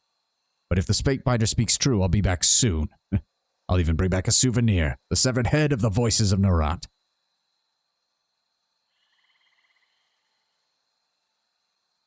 Say your farewells, Captain. You're coming with me. Each warrior in turn approaches Florian, embraces, and then readies to depart with a silent nod. When the warriors have said their goodbyes, they hoist their rucksacks and depart. Who wants to tell him that Narat's head can't really be severed? I mean, he'll figure it out real soon, knowing how the voices of Narat works. Sorry, buddy, like, even I'm not going to make that kind of promise. What do we have here? Whetstone. We can hold on to that. Ooh. Sigil. Sigil. Change the magical accent which fuses the cores of fire and frost together. Ooh. So that's... Hold on. So that's if we take that and then save that and then... Oh. Inflicts frozen and fire. Okay, now we're getting somewhere. It's an additional 40 cost? Yes, but for things like melee style spells, I could see it being very useful. Oh, I can actually afford it. That gets me frozen and mage fire on an AoE. Oh, I like that. Ooh, I like that a lot. What do I currently have with flash fire? Just the additional... not quite yet, but it's definitely something I'd be interested in, because the ability to put frozen and a damage over time ability on somebody sounds like a really good idea. Not what I'm going to use for right now, but definitely something I'm looking forward to in the future. Will do. Insects flutter around and land on a few pieces of rotten vegetables interspersed You didn't amongst the see produce. nothing. And we also have, ooh, studded iron gorget. It's an accessory and gives plus 10 to parry. Ooh. Might actually give that to Verse, 'cause she really needs it to survive in melee. And the tenderizer. This hammer is best handled during moments of desperation when confusion and blood loss bring about a second wind of energy, allowing the wielder to swing the tenderizer with wild abandon. 0.5% damage bonus for every 1% of missing health. Ooh. I don't suppose the recovery speed unfortunately is really high, and she really needs the speed in order to fucking do anything. I will give her the Gorget though to increase that parry skill of hers. It's an interesting weapon. Yeah, I could definitely see how it could work pretty well, especially the main advantage is that it's not a set amount of health, it's by percentage point. So even a relatively frail character could get a lot of use out of it. But I don't think... Well, hold on. What about his single-handed one? That actually is not bad. The recovery speed isn't too much higher. Because he's slow no matter what is the problem. Yeah, it takes him as long to swing a one-handed weapon as it does to swing a two-handed weapon because of his heavy armor. So him having that isn't the worst. Yeah. I like that. I like that.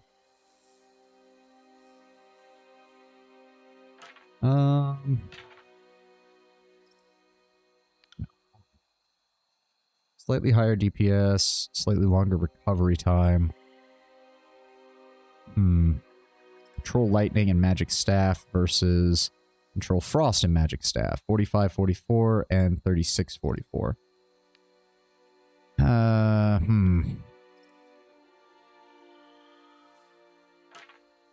Yeah, I don't think we're going to use these. Go ahead and drop all of that off. Again, Recruitment. I don't know. Maybe that's not useful at all. If I drop it in here, where does it go? Oh, it goes to... Okay, so that is sellable. Never mind. There was no point in keep holding on to that. Oh, well. All right.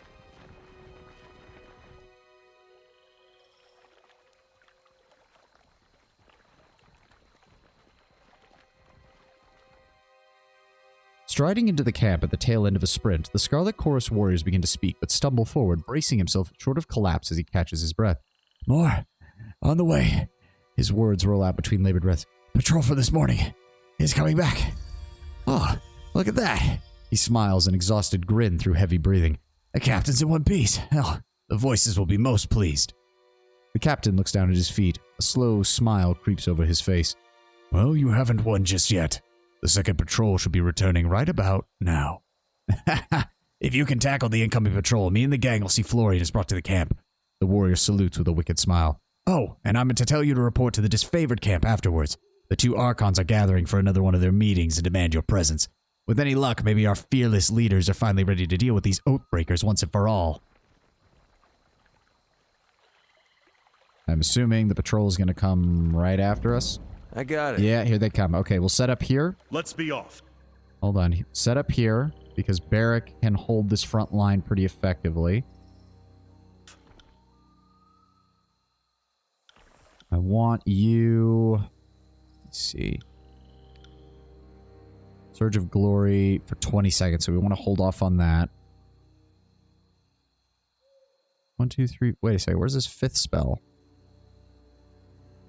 Spectral Blur, there we go. Put that on Verse. I'll take care of it. Okay. Oh, I thought they were coming straight at us. Shit. Okay. Okay, hold on, hold on. If that's the case, hold the phone, hold the phone. Just go ahead. There we go. Put that on there. We'll just wait for the timer to run out, reapply it to Verse, and then we'll go in. Okay.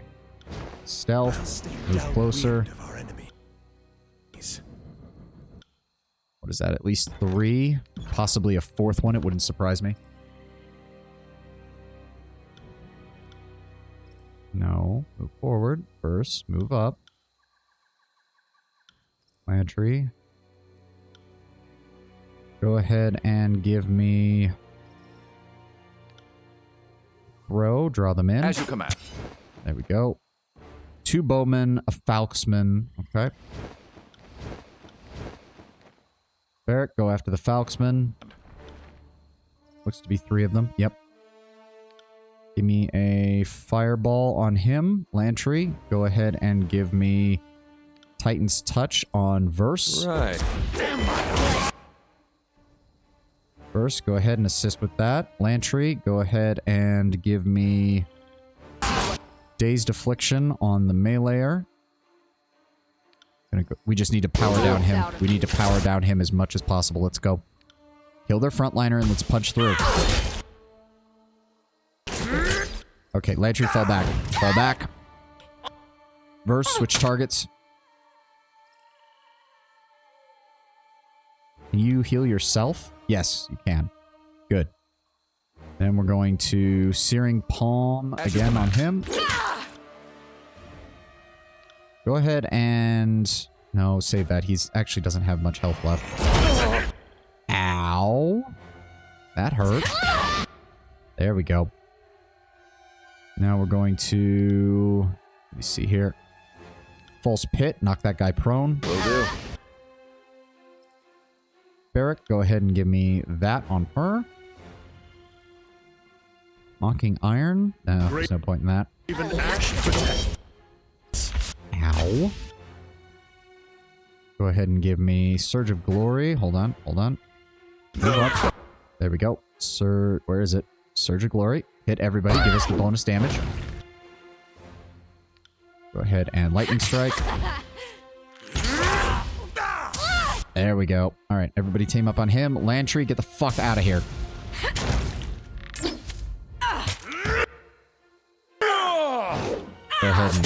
yourself, please. Go ahead and put some fire on him. There we go. And a broken bow. Okay. On it. Sweet. All right, that's taken care of. So now we can double back to the Scarlet Chorus camp for a quick rest, and then we can... Oh!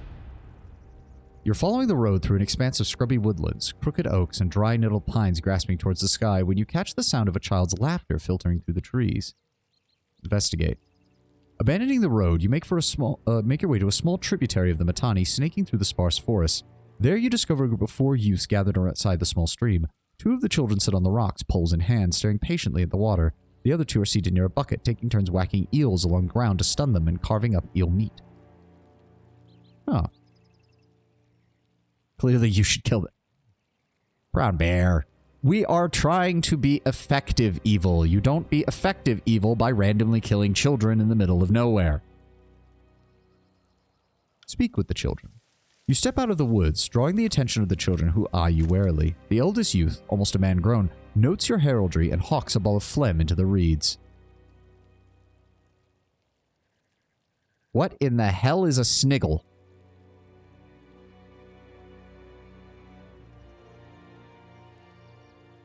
You're a lawyer. All it takes is one report for it to be justified.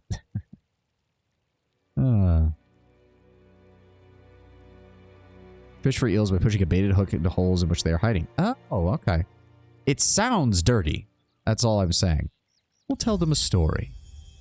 You raise your hands to calm the youngsters and ask if they've heard the tale of Pox and the elder boar of the Burning Wood. When they look to one another without answer, you begin to spin the story for them, an odd and somewhat amusing yarn, filled with epic adventure and mysticism. By the time you've finished, the youths have become entirely absorbed in your story and utterly wrapped in their attention. The youngest of the children brings you an eel in exchange for your time. You thank them and return to the road to continue your journey. Very nice. We gained well-fed, 30 endurance and 25% potion effectiveness. Nice. I bet it only lasts for like 1 rest or something like that. Or for a specific time limit. Yep, until next rest. So let's try to delay that as long as we can. Oh, yes, I forgot to talk to Death Knell when we were over here. Fatebinder, what do you need?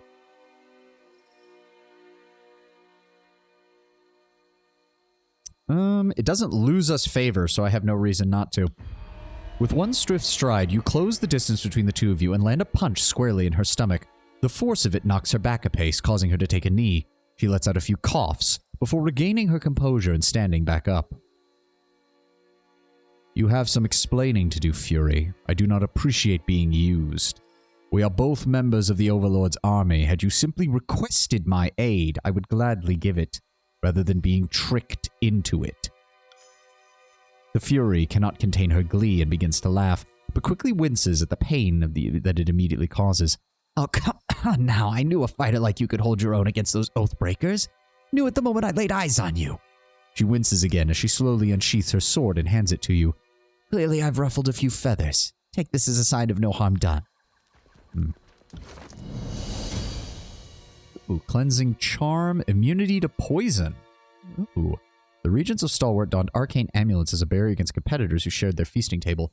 More often than not, poison-resistant charms were worn under the clothing as a matter of social tact. Only the very bold or very boorish wore them openly. Yeah. I'm actually tempted to put it on Verse just because I've literally had her fall over because of poison damage before. So I'd really rather avoid that. And a Twisted Iron Sword. Armor penetration of 4. Okay. Is that any good? It really isn't. It's actually worse than all of our one-handed options. That's actually really fucking sad. You know Verse wears it openly? Of course she would. I could even kind of see that as your rationale. You hand it to her and she's like, why do you think I need this? And you're like, it pisses off people from Stalwart if you wear it openly, but it also protects you from poison. She's like, oh, it pisses people off by me wearing it. Sure, give it here. We have Bitterquip and Salvero still here. Who the hell are you? You're named. Pale and wide-eyed, the Scarlet Chorus conscript takes slow, deep breaths as he shuffles with nervous energy. As soon as your eyes meet his, he looks away in a panic, bowing his head and turning his body aside. Look alive, soldier. This place will eat you if you're weak. I didn't... He turns to face you, but refuses to meet your gaze. His body tenses, his chest puffing forward. Yes, Captain. New to the chorus. Captain is a southern term. Kairos' armies have commanders, and I am neither. I shouldn't be here. His eyes widen as his voice rises to a near yell. The chorus! I don't know what I was thinking. I'm not like these people. He looks out at the camp, and I'm going to die here, or at least I hope I die here, and soon, and I had to think... His voice falls silent, and his body slumps.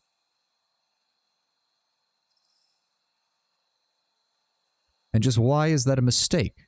Did someone take the vow for you? No, but I was forced to take it. He places his flattened hands to his neck in a pantomime of a blade. They slew my father right in front of me, then told me I was next if I didn't join the chorus.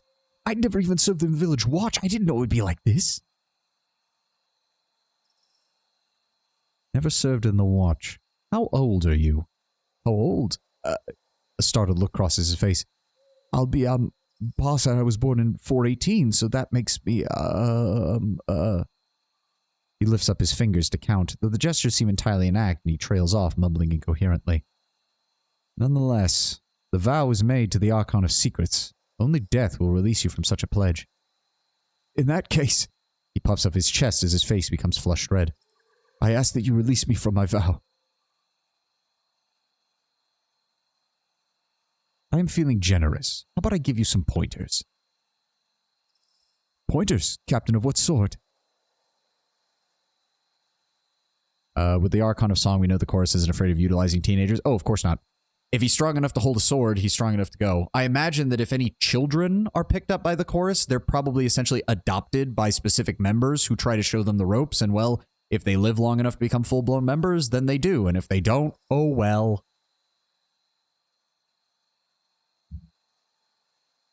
Voices of Narat does not strike me as somebody who would give a shit about having child soldiers.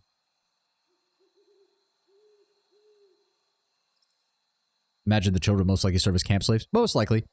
But they would probably be treated no real differently than the recruits. The only difference is they might not be thrown into combat, specifically.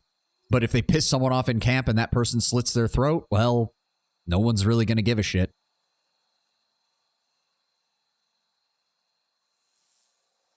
Raise your fists. Defend yourself. Strike him. I'll show you how to survive, and maybe later, how to kill. He takes the first hit, but manages to avoid the rest. He's surprisingly deaf, despite his gangliness and timidity. Best if I don't Master Fatebinder. He ducks his head slowly. I don't think Toothtooth would like it known if he saw me training. I've taken enough licks from him to last me the rest of my lifetime. The chorus camp might be lousy with children, but actually putting them in may be tasteless. Yeah, that would be a bit much. And also, given the chorus's other proclivities, it would raise some uncomfortable questions, let's be honest. Strike him harder. Do not let your guard down. Strike back and watch your legwork. With a scramble and a surprised yelp, he barely dodges the third of your blows, the first two knocking him backward on his feet. Panting, he regains himself, avoiding your exaggerated and slow strikes until he feels confident to punch back. It takes him a while, but he eventually does land a decently hard hit.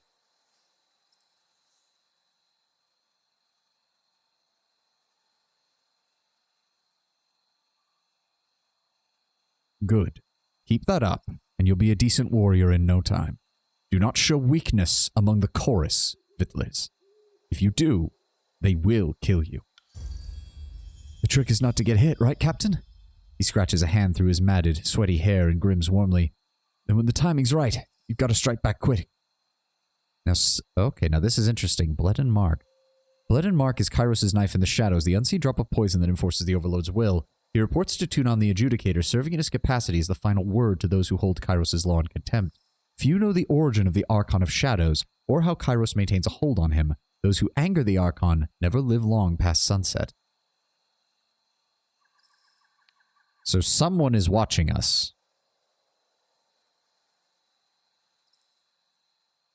The trick's not to get hit, right, Captain? He scratches a hand through his matted, sweaty hair and grins warmly. When the timing's right, you strike back quick. Good. Now listen. You need to act tough, but keep a low profile. For starters, I never would have thought it. He straightens his back, head craned as though he gives you a full, enraptured attention. You're awfully clever, Captain, he murmurs deep in thought. Yeah, no, that's the one I don't want to do. Not only would it make him a target, but the fact that he has new equipment from it would doubly make him a target. That's it. Try not to get yourself killed. Work on your strengths, and you will become a good member of the chorus in time. He beams at you, face sheening with sweat and adoration. Thank you, Captain. You've been real nice to me. It's not a matter of nicitude, soldier. It's a matter of your willingness to serve the Overlord. Right. And your ability to do so.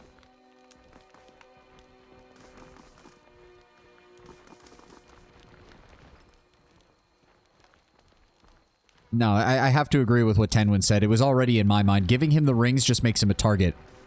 Training him is one thing. That is still strength that he's earning through the process of getting hit and learning to take advice. But if you give him something, the other chorus members are just going to look at him as if he's a target. Huh. Hold on, give me a second.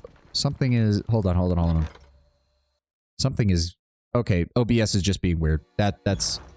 I don't know why it's being weird, but it's being weird. It doesn't appear to be affecting anything. Has there been any audio or video problems on your guys' end? I haven't seen anything on OBS or the stream manager.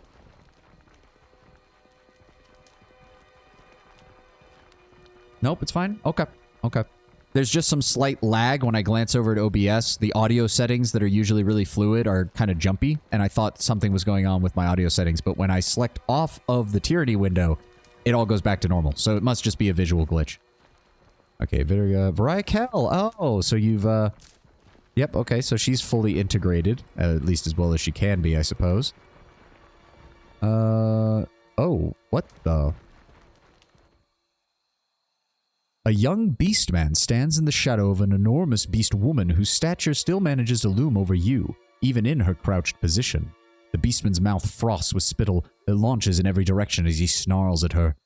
Night Owl was promised worthy, tough prey for joining. Beast woman only allows Night Owl to hunt weakest humans, saves best kill for self. He pounds the earth, causing a small fissure to erupt. Night Owl was second strongest of Stonestalker males before joining Scarlet. Rutted even with 100 blood, Tribe's Prima was promised own pack for abandoning tribe mates. Stonestalker. The largest spanning beast tribe in the entirety of the tiers, the Stonestalkers of Azure nearly tripled in population during a period of domestication and forced labor in service to the farmers and ranchers of the realm. However, like all beasts, the Stonestalkers were born wild and yearned to range free, unfettered by the humans within their own homeland. In ancient times, the tribe was known as the Meadowkin, but they were denied a name during their centuries of enslavement. In their turmoil caused by Kairos' invasion of the tiers and conquest of Azure, the beasts rebelled and won their freedom. Drawn to the enigmatic presence of Cairn, Archon of Stone, the beasts took the name Stonestalker as their own. After Cairn's defeat when Kairos proclaimed the Edict of Stone upon Azure, creating the Stone Sea, the Stonestalkers retreated into the wilds, and the humans who have once since encroached on their territory have been slaughtered. Beastmen are visually naked? Oh, okay. I mean, not surprised given the way they're being described. And what is a Prima? Leader of a beast tribe, a supremacy almost always held by a female. This rank is won and defended through vicious bloodshed and fights for dominance rather than birthright. Many alphas may exist within a single tribe, but only one can rise above the others as the Prima. Okay. The crouched beast woman. Okay, yeah, that's just straight up. I feel like I need to keep my cursor over there because it kind of looks like a nipple, and I do not need to be hit by Twitch's TOS. Do you really think Twitch is capable of having that level of nuance, Lord Brown Bear? Because I'm going to guarantee you it doesn't. The crouched beast woman lets out a deafening cackle, her broad, sharp teeth appearing between each other. Strong Stonestalker? Beastman worth rutting? No.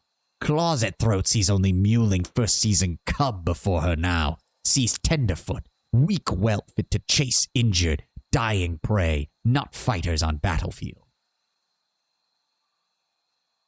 I am not taking any chances, Tenwin. I am not taking any chances at all.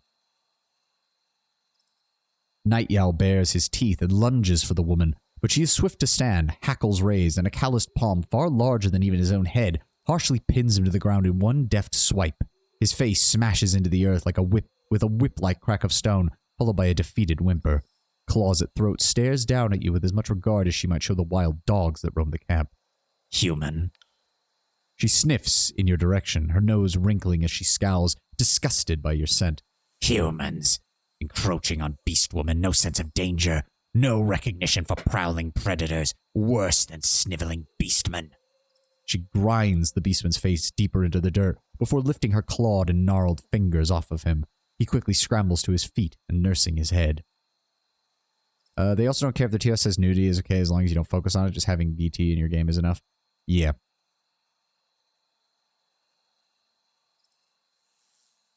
Yeah, as I said, we're not taking any chances. It's a bathhouse with NPCs fully nude. Of course, the perspective makes it essentially just pixels, but there is full-on wiener. Well, then we're going to have to be very careful when we get to that point. Speak quickly. Beast woman will listen.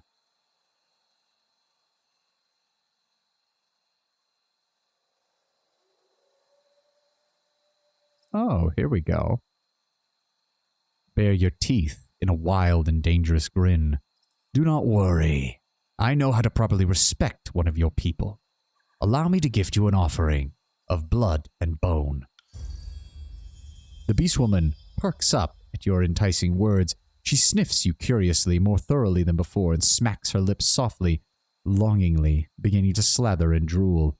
For a moment, you think she'll make a grab for you. Meat tearing and screaming. Yeah, no, we are not. Do not, the beast woman. Do not. Do not. Do not. Do not. She sniffs you, where is it? Slather and drool. For a moment, she thinks she's about to make a grab for you, but she merely sits back on her haunches, relaxed and watching you, pleasantly piqued as she scratches the taut stretch of her hard-muscled stomach. Yes, beast woman like gifts of blood and bone and fresh kills. But claws at throat not want such treats. Little Blunt Claw will join beast woman in hot slaughter of humans in one season soon. I'm gonna do it, Fate, but don't do it. Don't do it, chat. Don't do it, Brown Bear. Don't you fucking dare. I'd still wager I could take you. The beast woman snorts, a stab of incredulity opening the features of her face, and then she howls with racking, full-bodied laughter. Claws at throat likes human who is male, yet who is bold enough to challenge. Expected Blunt Claw to be feeble night owl, whimpering at feet. She licks her fangs longingly as she assesses your hidden prowess and strengths. If beast woman did not have runt whelp cur like night owl to train, Claws at throat would happily enjoy fighting human. What's going on here? Human has keen eyes. Can see beast woman disciplining insolent packmate. She snaps a menacing sneer at the cowled beastman. Mewling, whimpering male night owl will learn beastman rank in new pet, or will not survive for many seasons longer. A soft yowl burbles up from the back of his throat in response to her threat, but he keeps his eyes downcast, refusing to meet her gaze. All that's found of me is that Baki meme of just a head with its neck wrapped in gauze. Yeah, I've seen that. How did you come to join the chorus? Human pack called Scarlet Chorus, vicious, cunning, feral, like tribes, like beast woman. She snarls, but the sound is pleased and rumbling, almost a purr as she cranes her face in the direction of the voices of Narat's war tent. Chorus humans dirty and reek of meat, easily shriek and tear at own throats, but respect strongest, beast woman strongest of all, best predators, like Archon called Narat. Pack's fierce, ruthless alpha, mystic who can swallow prey, blood and bone whole, make beast woman want to rut, fight, kill. The Haka is back. Oh, the voice from StarCraft 2. Right. Makes want to rut, fight, kill. She sighs hungrily. Makes beast woman want. Okay, someone let the Archon know that he has a very horny beast woman who is apparently longing to see how tough he is in combat. And I don't just mean combat. Jesus Christ. Rut, fight, kill. Why are those all adjacent? I don't think we want to know, Brown Bear. I don't think we want to know. Horny, you say. Well, I mean, violently horny and hornily violent might be the best way to put it. What tribe do you claim to be from, Beast? Voices in Narat might be crazy enough. I mean, yes, probably. She puffs her dirty hairy teats and purrs with pride. Closet Throat was born to tribe of no name and no lands, called Summer Snout by Tearsmen, who stole Azure lands from tribe. Then Closet Throat became Stone Stalker, slaughtered slavers, fought for freedom. Tribe became strong, unbreakable as stones, because of Earth Mystic, Archon Cairn. She sniffs at the memory, but now Cairn sleep dreams, drifting slowly into death in Stone Lands. 100 Blood protects free tribe. Claws at throat fight to kill more Tearsmen as a Scarlet Stalker. Farewell. Can we actually talk to Night Yowl, or is it... No, he doesn't. We don't need to talk to either of them. Oh, we can actually unlock that now. Let's get over there. See, why are you named? Why are you named and I can't talk to you? I don't like that. Bothers me. There we go. Aversion, a two-handed sword with +5 parry. The fierce design of this blade is a cause for hesitation and ease in all who find it themselves facing off against its wielder. Let's see if it's a upgrade for Barrick on his two-handed set. Slightly loses armor penetration, but attacks faster and has accuracy. Not the worst. The main advantage, though, is it also gives him +5 to parry, which is not bad at all. There have been a lot of named weapons, indeed. We'll try the sword for a little bit and see if that's better than the axe. See how it goes. It really does seem like accuracy and parry are the two stats you really want on melee, because parry allows them to survive pretty easily against other enemies, and accuracy just ensures you actually deal your fucking damage. You there! The one in the tin barrel. Remove my helmet. You address me, lady? Finer craftsmanship I have never seen. You wish the helmet removed? Oh, god damn it, Barrick. Barrick hesitates before Siren. He seems at once ready to follow her order and nervously uncertain. How much you want to bet that her bodyguards, the two that are specifically right next to her, are like deaf or something? Or the voice of Narat has like purposely killed their hearing in order to prevent her from being able to affect them? Restrain Barrick. You forcibly grab a hold of Barrick by his shoulder plates and restrain him from moving any closer. The giant man looks ready to protest, but then regards you with sudden clarity. Thank you. I don't know what came over me. Archon, with all due respect, we will keep our distance from each other. I would not engage with you again, accompanied or no. Once again, the worm dares to defy the songbird. Don't worry, little worm. One day the bird will get her prey. It also wouldn't surprise me if someone tries to remove the headdress. Because of how valuable Siren is, her guards are not there to stop her. Her guards are there to kill anybody who she manages to put under her thrall.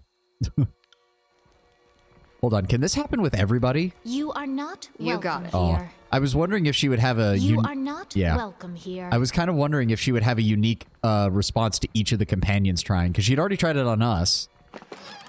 Oh, hello. That is Bronze Hammer. That's very slow, though. Yeah, that's very slow. Hold off on that. And a Crimson Spear Helm. If it could just be pulled off, why can't she just do it? Well, I mean, it could be magically locked. It could be enchanted in such a way that she can't remove it. It could be that it has maybe some kind of kill switch in it, where if she's the one that removes it, it just straight up blows up or something. Could be any number of things. Ugh, heavy bronze armor. Well, I guess we could give that to Landry. That would make him less likely... Well, that would lose him on his deflection... On his accuracy, though, so no. We don't have anybody else who can use heavy armor. Let me see your shit. I need to sell a bunch of crap. Nobody has anything. I want to hold on to that for right now. Sell, sell, sell, sell. Keep all that. Sell and sell. Sell, sell, sell, sell. Sell, sell. There we go. Go ahead and give me that money. We've got some decent bronze rings now. Very nice. God, it's gonna have to be that thing again where I remember to only sell to like one merchant per area, because otherwise I'm just gonna flood their inventories with shit. Well, let's check in on these two. Where are my manners? I forgot to cast my incantation of crying like a coddled North girl over a few dead soldiers. The blood chanter pounds his staff into the ground, his sunburnt face twisting into a harsh scowl. I will not be lectured for a failure to show widow's weakness. Now where is that? His vision snaps you. Fatebinder. Lord Binder. The disfavored soldier waves you closer. We've been waiting for you. One of Narot's dogs went wild. At least he's done the right thing to present himself here for a proper trial. I'd like to yank his teeth out, and I'd like you to be with your blessing, so I could use your judgment on this matter. Well met again, Binder. Bitterquip bows. The disfavored had accused me of multiple murders. I am not guilty of these charges and have nothing to hide. He grins from ear to ear. The truth can only exonerate me, and I will happily submit to your judgment. That is a serious charge, soldier. Tell me everything. I will act as judge in this case. 3 weeks ago, we were in the eastern end of the valley. We were on assignment to keep Vendrian Guard runners from leaving and reinforcements from coming in. Bitterquip and his Scarlet Furies came with us for... His voice falls flat with an awkward pause. Support. While our trail puts us between two Vendrian patrols, thinking they have us outnumbered, they draw bronze. We close ranks and fight together. It's a rather rousing melee, and the Oathbreakers give as good as they get. But among the dead, a dozen conscripts and 2 disfavored. You dance around the important details, Chanter. The soldier jabs a finger at Bitterquip. Right as the enemy spots us, you started working your mystic symbols. I saw panic in their eyes when we first stumbled into each other in that clearing. But once this magic started flying, the only thing in their eyes was bloodlust. What sort of magic did you use, Bitterquip? I don't talk the craft outside of the guild, but I cannot defend myself with silence. The blood chanter clears his throat, measuring his words carefully. I invoked the spell of frenzy and directed the chant upon the enemy. They could move faster than our party, and letting them escape would undermine the mission, so I fueled them with rage to get them to stand and fight. There, he admits it! The Oathbreakers usually can't fight their way out of a burlap sack, but he grants them the gift of a stink badger's courage. The warrior rests his head on his hands. Madness, pure and simple. The Furies were dumbfounded and folded, and that's when Devona and Caveos the Swift dove into the fray. Devona's caught a javelin to the eye. Stupidly bad luck. And as for Caveus, after the battle he'd been run through 19 times. Even Graven Ash couldn't save him. Salveros has his facts in order, and I concur with both of these statements. Blood Chanter, is that all you have to say in your defense? What more need I say? I have done no wrong. Are you daft, or was your mother too busy mounting the tears to teach you right from wrong? You are not enlightened, so I will forgive your ignorance. If you were illuminated in the ways of the arcane, you know that Kairos' law does not hold the mage culpable for that which cannot be controlled. What sort of chorus delusion is this? Bitterquip is citing the magician's folly. If in battle for Kairos' glory and a mage inadvertently harms someone protected by Kairos' peace, the mage is not legally at fault. It is a protective measure given to war mages and those who practice the arcane amongst the legions. The Fatebinder knows his law. As I said, I have no doubts that I am in the right. You must understand, the chanter grins broadly. My heart is heavy with regret for this tragedy, but my conscience on this matter is clean. This is insane. That wasn't a gout of fire that went awry. He used his magic to enrage the enemy to feats of strength. How is that not a crime? Salveros. Spend a decade mastering the craft of magic, and perhaps you would begin to understand why such a law must exist, or our armies would fight with little to no magical support at all. Why is that? So you illuminated folk can lord your knowledge over the rest of us and excuse each other from reckless misuse. The warrior lets out a low grumble. You're all toying with things only Kairos understands. Nothing good comes of magic. You gripe, but if this law did not exist, I could argue that Graven Ash hasn't been protecting the Scarlet Chorus from harm the way he has the disfavored. And I could ask Tunon to punish such a misuse of magic. But the law does exist, so I do not. I am ready to pass judgment. The case is simple. You think he's guilty? Wrong question. It's not what the Fatebinder feels, it's what the law says. Clears his throat with a smug smile. So then, what does the law say?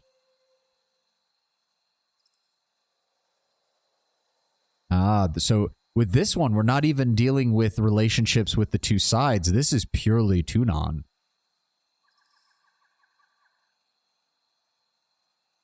And something tells me having Tunon on our side is going to be very important later, because he seems like he's going to be playing a much larger role once the story really gets going, once we're done with this basic area. Kairos' law shields Bitterquip from negligence in battle. The matter is tragic. It is regrettable, but it is not criminal.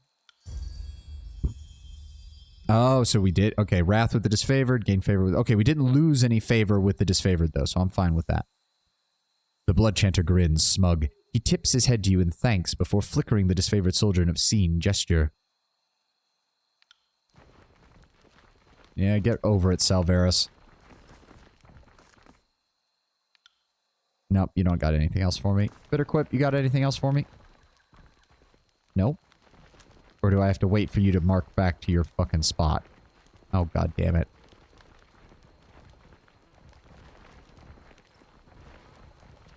Nope, straight up nothing. Can't do All that. right. Okay, I do believe that means we are done here. Yep, we just need to return to the main camp and report on those side quests.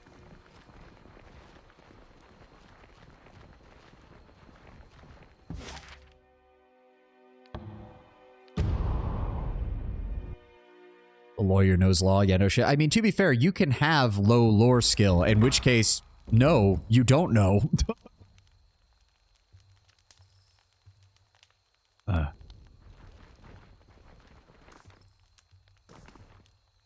Oh, let's go ahead and take a look in here. Oh, an iron mace. We can sell that too. Unless it's better than his one hand. No, no, no. There's no way it's better than that one already. Yeah, it's the same stats. That's what I thought. Go ahead and drop that off then. The Archons are in the war tent. Well, we have shit to drop off first. Oh, did Do you have anything that I wanted to grab? We already know that, don't we? Yes, that's the Frost Core Sigil. Don't need that. Go ahead and sell that. Thank you. Give me those 5 rings. Thank you very much. There we go. With all due respect, our cohorts have proven themselves against the Apex Fools time and again. What can your Earthshakers do other than get in the way? I do not wish to be here, Caveos. My orders don't involve proving our value to you. The Great General does not want magic on his side, then he can order us to stand down and sit out. I don't question what your mages bring to the table, Hellspar, but I have my reservations about your leaders. Why couldn't Radix show up to the siege himself? He has more pressing issue than the state of the conquest. I would like to hear it from his mouth. A mage who does not show up to the fight has no place in Kairos' hierarchy. Your commander should be well aware of that. You make a fair point, Fatebinder. Insofar as it keeps with Kairos' law, at least. He sighs and rubs the bridge of her nose. I hate to upset the chain of command during a war. Perhaps Radix's brother can convince him to remember his duty, Fatebinder. I thank you for the part you've played. You didn't have to risk yourself, but you did so all the same. Good. Do you have anything else for us, Caveus? Nope. That's turned in. Also, how much money did she give us? 750 copper rings. Okay, so that translates. Okay, I see how that worked. Nothing else from the Iron Marshal. Who's arguing over here? Lord-born mongrel, don't address me as if I'm common trash. I'm third cousins with Vendry and Lycaria. The Falx was given to my father, and he bequeathed it. Shut your cock scabbard. You bent your knee to the voices of Narat. You forfeited all claims to your garbage ancestry. Now drop it before I kick you. The disfavored warrior turns his head as you approach. You hear a sudden shift in his tone. Look, just drop it. There's plenty of sticks around here. Isn't the menacingly shaped stick the weapon of choice in the chorus? It's my blade. You'd let me wade into the battle unarmed just for a smug little laugh. Is that how you honor your allies? Bro forgets he's not noble anymore. At the same time, he's also the Scarlet Chorus. If you can hold the weapon, then it's yours, and there's nothing anybody else can say about that unless they want to kill you for it. What is the problem between you two? This louse here was up until recently our enemy. He raised his Falx against us. I knocked him on his ass and helped myself to that weapon of his, a noble piece that he clearly doesn't deserve to wield. And I was offered a chance to make amends by serving Kairos as a vassal. Well, to the voices of Narat. Why am I being treated like an enemy when I'm on your side? You are lucky to be alive. Lucky that freak Archon gives you South Knobs a second chance at life when he ought to just killed or killed every last one of you. The disfavored warrior clutches his face, and a long sigh can be heard from under his helmet. Fatebinder, we're clearly at an impasse, and I doubt he'll give me the satisfaction of striking first. I will abide by your decision, even if I disagree, as long as this fool here agrees to it as well. I was about to say he's arguing with the disfavored, but the disfavored play by chorus rules. Yeah. There, a little civility. If he's willing, so am I. Explain the full details, starting with you. Explain your side of the situation, soldier. The warrior clears his throat before speaking in a measured and respectful tone. Lord Fatebinder, I first encountered this man some weeks ago on patrol. He was part of a Venturing God hunting party. He stood his ground, even took a swing at me. I remember thunking him pretty squarely on the forehead with the pommel of my blade, and I thought to myself, nice falcons, so I grabbed the trophy after the battle. It was a rousing scuffle, hardly worthy of an epic. I don't even think much of it until yesterday when this chap shows up out of nowhere asking for his falcons back. I get that he's sore about losing his family blade, but that's what happens. You raise your fist against Kairos, we don't give you back your thumb and fingers. And you, soldier of the chorus, explain yourself. Took it before he joined the chorus, yes. I came around to following the Overlord, but recently. The choirman looks around at the camp, his face turning pale. I guess I'm just learning how things work here. This guy here, he bested me in battle. I will not dispute that. He didn't kill me, though, as you could have guessed. Kindness itself. Go on, recruit. I wake up next to some of my countrymen. They put us through a decimation rite. I was lucky enough to grab one of the 9 daggers tossed into the arena. He pauses to hold back a retch, his mouth twisting and the corners of his eyes twitching. So I lived. I'm barely cleaning the blood off me when I'm told my next task is to secure a proper weapon. The chorus doesn't hand them out. So, his tone falters, his face going pale. I walk straight to this favored camp thinking they're supposed to be allies. Maybe they can help. And then I see this guy showing off my falcons, and well, it is a family heirloom. I was told to get a proper weapon. It doesn't get more proper than a falcon that's been in my family for generations. Does either of you have anything further to add? I respect that this man has chosen to fight for us, but he raised this falcon against us as an enemy. I'm in the right here. The Scarlet Chorus Warrior shrugs. I don't know. I just know that if I had 2 swords, I'd lend one to an ally. That's how allies should work, right? I have reached my decision.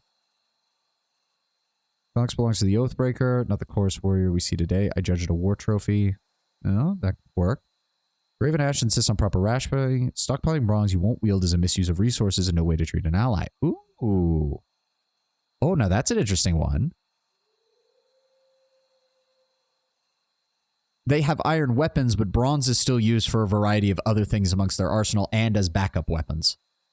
I like this second one already because it's basically making the argument of your troops don't even really do trophies. Like, everything you use is either used or thrown away. Like, this doesn't even really fit with how the disfavored function most of the time. That gives us... Oh, honor demands you make a good fit. Oh, okay, that one also works in the favor of Tunon, which I also want to work on. Valks is an artifact of a conquered people. I claim it for the court. Oh, wow. Oh, Tunon likes that one too. That pisses off everybody.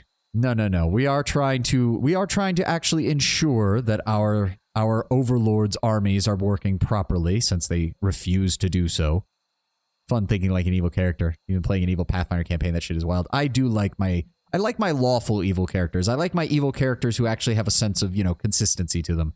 Chaotic evil can be fun, but usually only in very, very short bursts, in my opinion.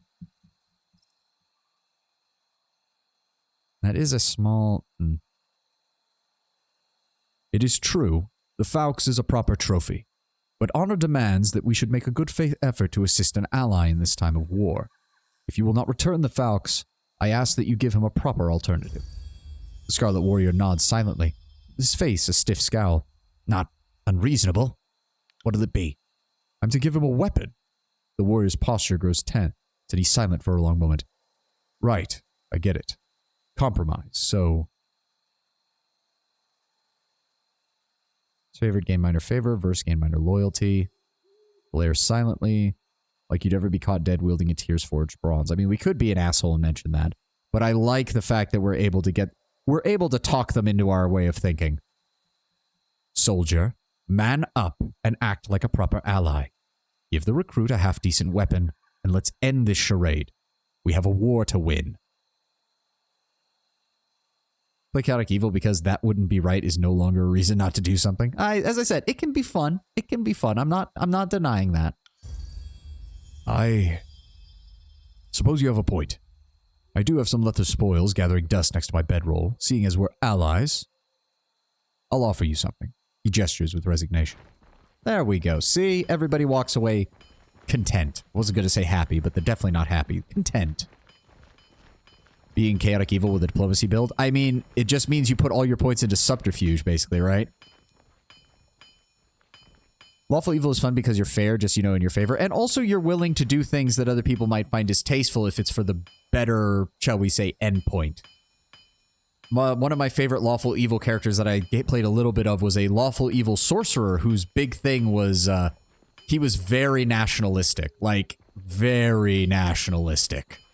For the noble family and nation he was from. Yeah, war crimes. Those popped up a few times.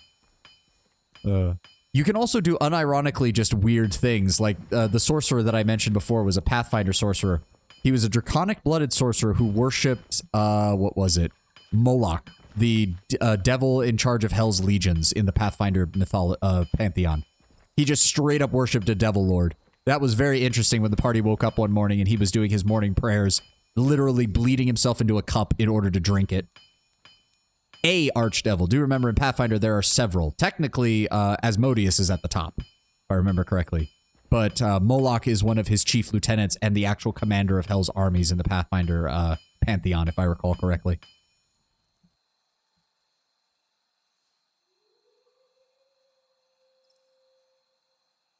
Here it is. Good thing the Oathbreakers didn't get their hands on too much of the iron. I can't tell you what it means to have this back in our hands. I'll make sure to tell my superior about what you've done for the Legion. Did you have anything else that I wanted to buy? Not really. Oh, that's a dagger. Oh, it's a punch dagger, from the looks of it. Sint. Hey, welcome, Sint. Welcome, welcome. And Asmodeus is technically not a devil. He's the deity in charge of hell, but technically he's a fallen angel. Technically, all of the archdevils are fallen angels, if I recall correctly. The only naturally occurring devils didn't happen until after the fallen angels had arrived in hell, if I recall correctly. It's been a while since I brushed up on my Pathfinder lore. Ooh, emerald pin. 1% health every 6 seconds. That really doesn't seem like it's that worthwhile. That really doesn't seem like it's that worthwhile. Might be good for Barrick, though, just to help keep him alive. Oh, I thought this is Bible study. No, we ended up getting a little distracted talking about cosmology in the Pathfinder setting.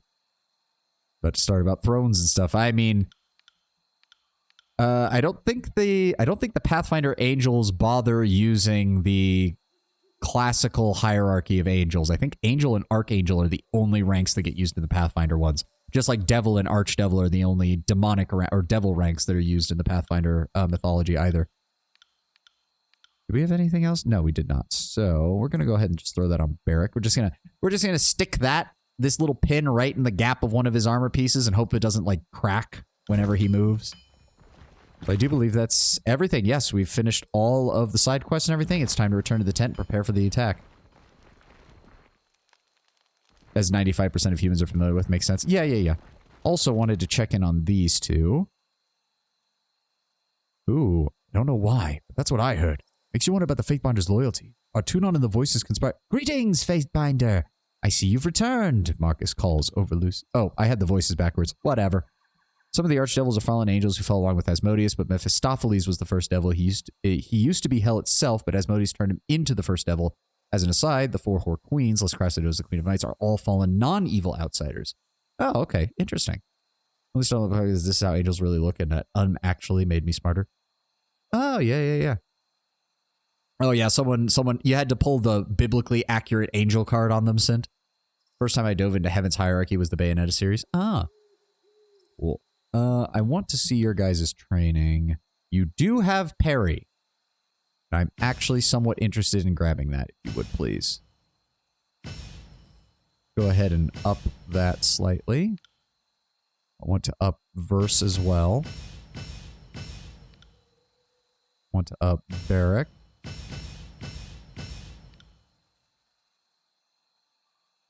He should never be in melee. I'd rather up his dodge, actually. Not me, but someone did, and I enjoyed getting a bit of sight of something that was unknown. Yeah, no, the first time you... I think Wendigoon on YouTube actually did a good series on the individual angel ranks and a full breakdown on the angelic hierarchy. Really good breakdown. It's also very rare that the guy gets to do a lot of his Christian content. was just mentioning that only because you asked that you've been a real asset to the disfavored ever since you arrived. Not that everyone expected different. He beams at you with pride. The other person, I need to talk to Lucia. She has athletics, dodge, and one-handed weapons. Athletics versus the best there, so I'm going to go ahead and give her 5 ranks in that. There we go. And then I'm also going to grab Landry 5 ranks in dodge because he needs it. Don't know about you, but I feel like fighting someone. There we go. Skyrim ass leveling. I mean, it's still... I don't mind it. I don't mind it. Especially since, aside from the training, the only way to level up is to just do stuff with the skills.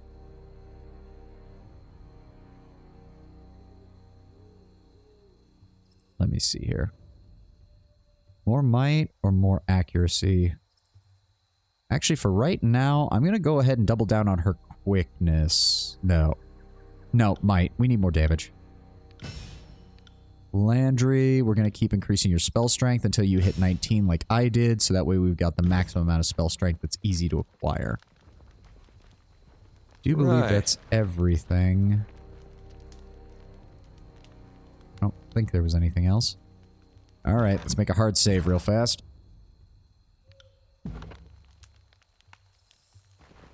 Hate how odd the gameplay gets if you want to min-max skills. Yeah, I mean... The thing is, even before Skyrim and games like this, that's always been a case. I mean, Morrowind and Oblivion, I remember reading guides on how to level in Oblivion, and it was just straight up counterintuitive stuff like, make sure that you never do certain things, because you don't want to level certain skills past a certain point. Because if you get even 1 skill point more, it might mean that your max level is decreased by 2 or 3 by the end game because you didn't get the optimal combination of skills. Well, wearing only light armor, she gains a bonus to dodge. That is useful. Killing spree. Lethal opening. Verse will counterattack enemies that miss her in combat. Oh, yes, that sounds glorious. Even more reason to give her parry stuff. Also, suddenly bandits wear Daedra armor. Yeah, don't get me started on Oblivion's balancing. All of the copy-paste dungeons in the world in Skyrim still are better than dealing with the leveling, the level system in fucking Oblivion. Never gonna convince me otherwise. That's good there, that's good there. Landry, let's go ahead. Let me see what else you've got. The allies' health... Ooh, hold on. Protected by Landry with health below 35% for 30 seconds. Not bad. That could be useful. Straight up revives. 32% health. Ooh, that could be very useful. Yeah, we're going to go ahead and grab that.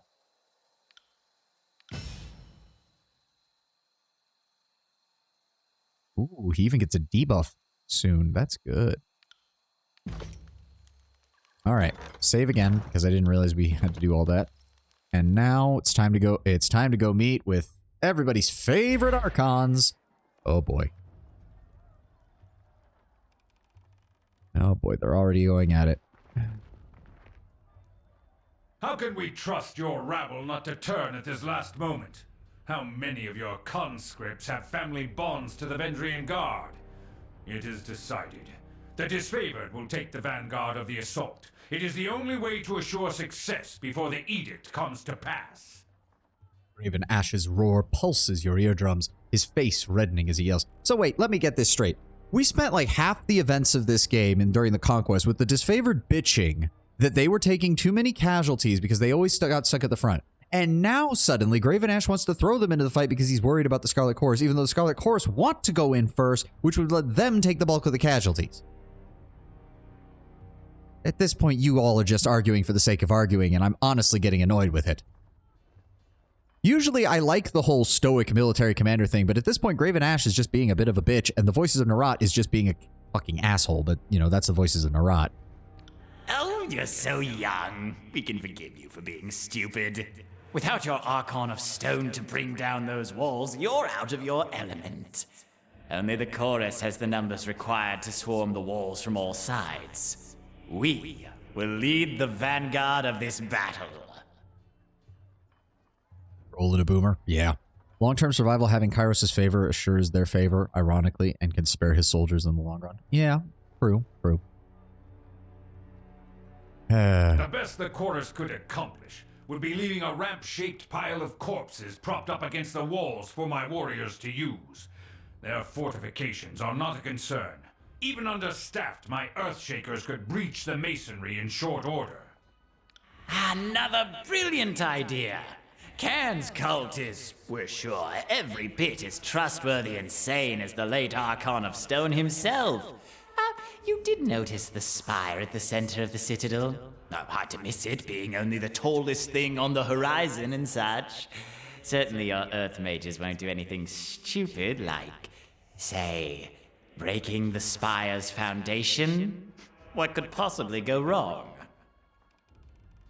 You hear the voices in your head. We love hearing that name, Cairn, just to watch him squirm. Graven Ash had so much hair back before he met us. It is funny that Voices of Narot claims an Archon is insane. I mean, Cairn did rebel, which by the standards of Kairos' faction means he must be insane, so...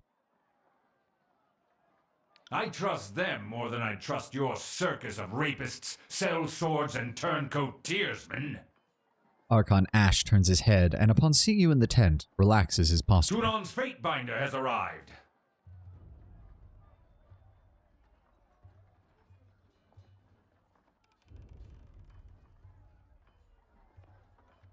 Oh, okay. We can bitch at both. We can bitch at one or the other. The operations in Echo Call Crossing and Tripnidal Wilderness have been successful. The forces are across the river, and the enemy's remaining forces in the outer reaches have been dispersed. Why are you two not marching towards Ascension Hall? Nothing would please us more than to be done with this wretched valley. Perhaps if we had more support from the disfavored, and from the court. Now that we are all assembled, I want reports. The Scarlet Chorus was going to resolve the Oathbreaker presence in the Outer Valley. What became of that? Yes, what did become of that? We should know already, yet we do not. If we are not mistaken, the Fatebinder played a pivotal role in this operation. Fifth Eye, shed light on this baffling question. The Oathbreaker raiders were broken, and most importantly, their captain was taken, and he told us... The Archon of Secret grips his helmet as a chittering percussion of whispers pours forth. Nothing! Curse you motherless fucks! What have you brought but fire and The Voices of Narot slaps the forehead portion of his mask, and for a moment, the emerald flames within his robes dim. Oh, interesting. So the Voices of Narot can consume their minds, but that doesn't necessarily break them. He still has to work them over once he's absorbed their souls. Oh, suffering doesn't really capture the nuance of what we've done. Apologies. We've been savoring this one's defiance.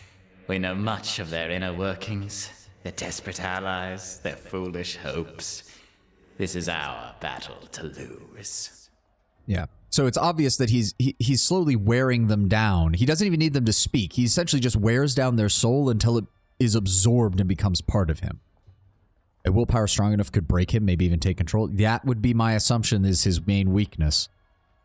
Which also might explain why he's very careful about who he decides to eat. Why I am on equal footing with Kairos' clown, I will never understand. So, Fatebinder, you would deem this mission successful?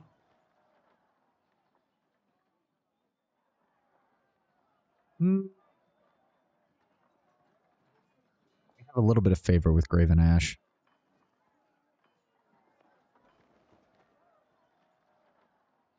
But I actually am going to agree. The Narot, for all of his insanity, is pretty good at playing the psychological warfare game.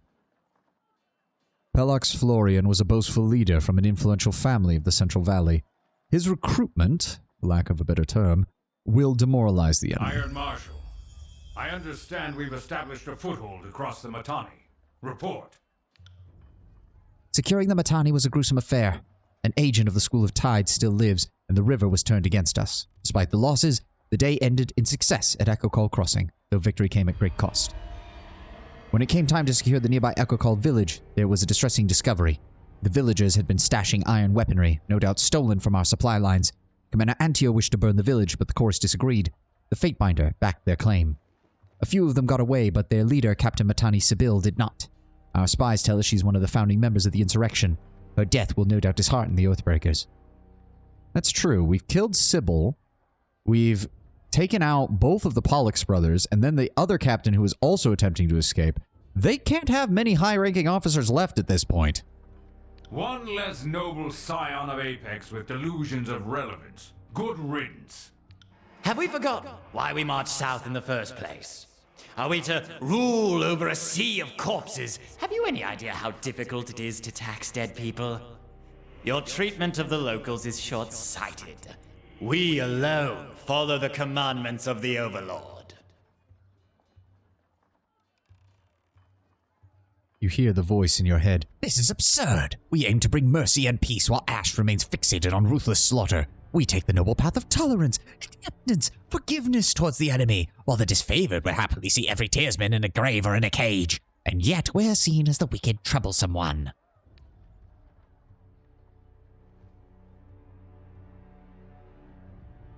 No one ever meaning that in pure theory, willpower strong, difficult but not impossible. Not the governments don't try. Yeah. Wait. I do love the little touch of hiding the voices secretly talking to the Fatebinder. I missed that. Yeah, you have to have a lore skill. I think that was on the first roll. And then you have to actually lean into it. Like, you have to actually follow a few of his commands so that he knows to keep doing it, or that his ability keeps activating.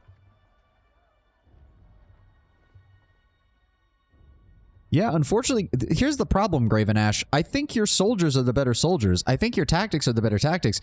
But quite honestly, you as a person are actually more annoying than the voices of Narat are right now. Mainly because the voice of Narat, for all of his eccentricities, his tactics are shit. His strategy, though, is better. You have the better strategy, but your tactics right now, especially your interpersonal tactics, are crap. My intent was to honor the chorus and to bring you a captive, but it would have taken a gang of warriors with nets to take her alive.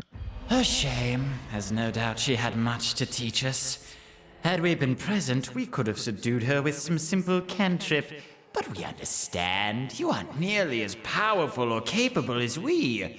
Your failure is understandable. Yeah, we've got a little bit of both. Yeah, we've got more wrath with Ash right now, but we do have favor of one, at least. Enough! If these are my allies, why bother with the enemy? Even the low-born Oathbreakers have the honor and decency to... The Archon of War slams the maul to the ground with a bone-rattling thud. Finish your thought, old chap. They have the honor and decency to... To what? To abide by some sort of deal you made with them? Can you not hear the treachery in his words? How can we be sure he hasn't been stalling this whole campaign? His legion boasts of victory after victory, yet these half-wit Oathbreakers suddenly give the disfavored pause. Yes, but that begs the question, voices of Narat. Where did the enemy get their hands on so many iron weapons? Iron weapons that the disfavored did not lose on purpose. Iron weapons that suddenly showed up out of nowhere at a village, brought there by people who claimed to be supporting the rebellion, but weren't. And no offense, but Graven Ash does not strike me as the kind of man for subtlety or subterfuge, whereas you, on the other hand... Scowling at the Archon of Secrets, Graven Ash says nothing, his body heaving with agitation.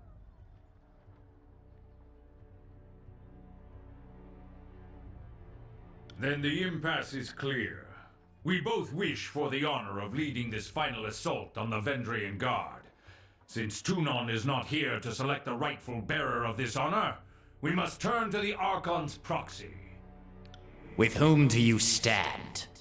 The voices of Narat's mask tilt sideways as he lurches forward, wagging his scepter at you.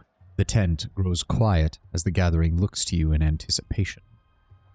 Now is not the time for compromise. One of us will have the honor of completing this glorious conquest. We know you will choose wisely. Ooh, very major wrath, very major favor. Very major favor, very major wrath. Graven Ash, minor wrath. Voices of Narat, minor wrath. Lose average favor, lose average. Yeah, it really does not want you to compromise on this. Ooh.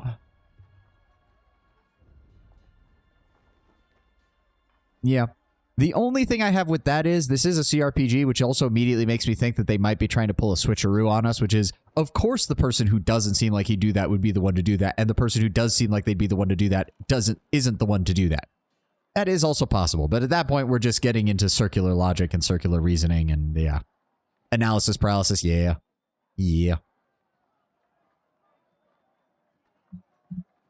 Very major rat. Oh, boy. Oh, boy. 31%. Wait a second. I already have his wrath to 1. Raven Ash is not. I suppose if we're going to make it equal, then, that would give, if I do this, that'll probably give me favor 1 and wrath 1 for both of them. Possibly even favor 2 on Voices of Narat. But I could really use the it's also quite frankly, in this case, the disfavored do have the advantage of tactics. They brought the Earthshakers with them, so they have the ability to breach the walls. And a phalanx heavy infantry formation can break into a city far better than a light infantry formation like the Scarlet Chorus. Now, if the Scarlet Chorus had, say, dedicated siege experts or infiltrators who could get over and into the walls before the rest of the army, that would be something to say for it. But near as we can tell, most of the Furies are still in the back lines waiting for the order to actually advance, and they don't actually have any infiltrators that could open the gates for us. In that situation, it would be better for the Scarlet Chorus, but we don't have those.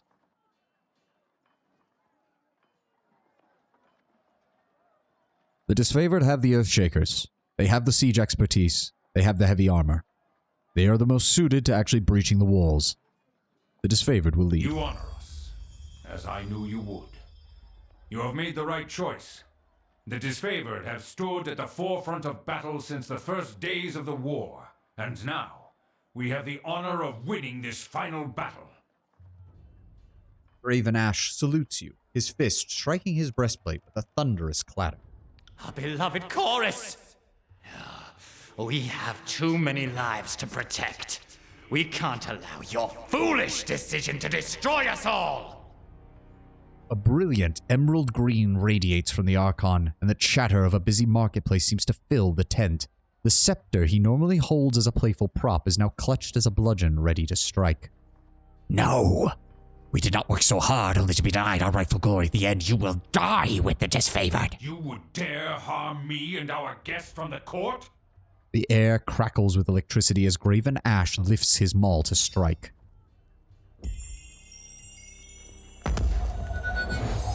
Oh, Jesus. Oh, by the Overlord. Word. This means war!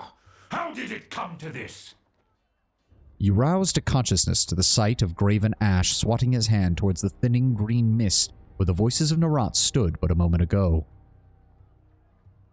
You stepped in front of me, General. You have my thanks. Just old soldier reflexes. Couldn't be sure if it was trying a simple illusion or a bolt of fire. Either way, needed to be sure my guest didn't perish in my war tent. Wouldn't be able to live that one down.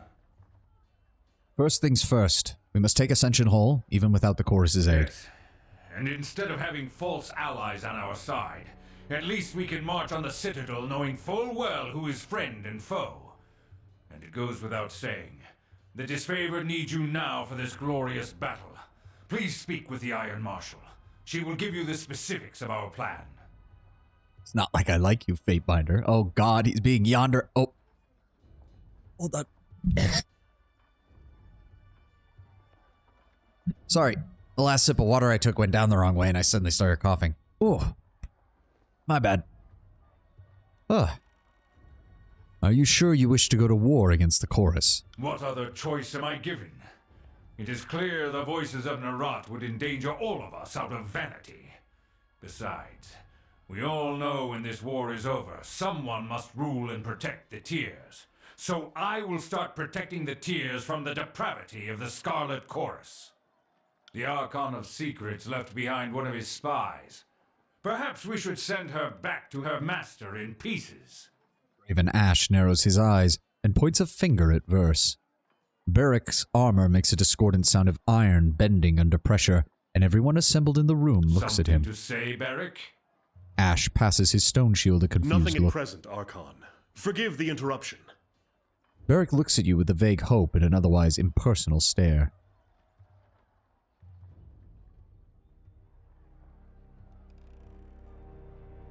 Verse was assigned to me as part of my duties as a Fatebinder. She is with me. She is mine. So long as she continues to serve faithfully and loyally, she will retain that position at my side. You would harbor the Archon's henchmen in your company? This is aiding and abetting the voices of Narat. I cannot stand for it.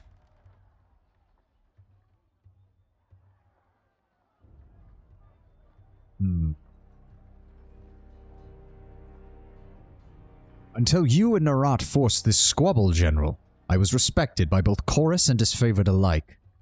I do not need your permission to respect a fellow servant of Kairos. Whatever pitiful regard the howling mob once gave you, you had best disregard it. You are Tunon's vassal, not theirs, and your support of my cause will not endear you to any former allies in the chorus. You are playing a dangerous game, Binder. If you wish to hold a venomous serpent so close, I will allow you your own self-destruction. You forget yourself, General. For what fear does a snake handler, a snake charmer, have for a serpent? Now leave me. When you are ready to join the assault, speak to the Iron Marshal.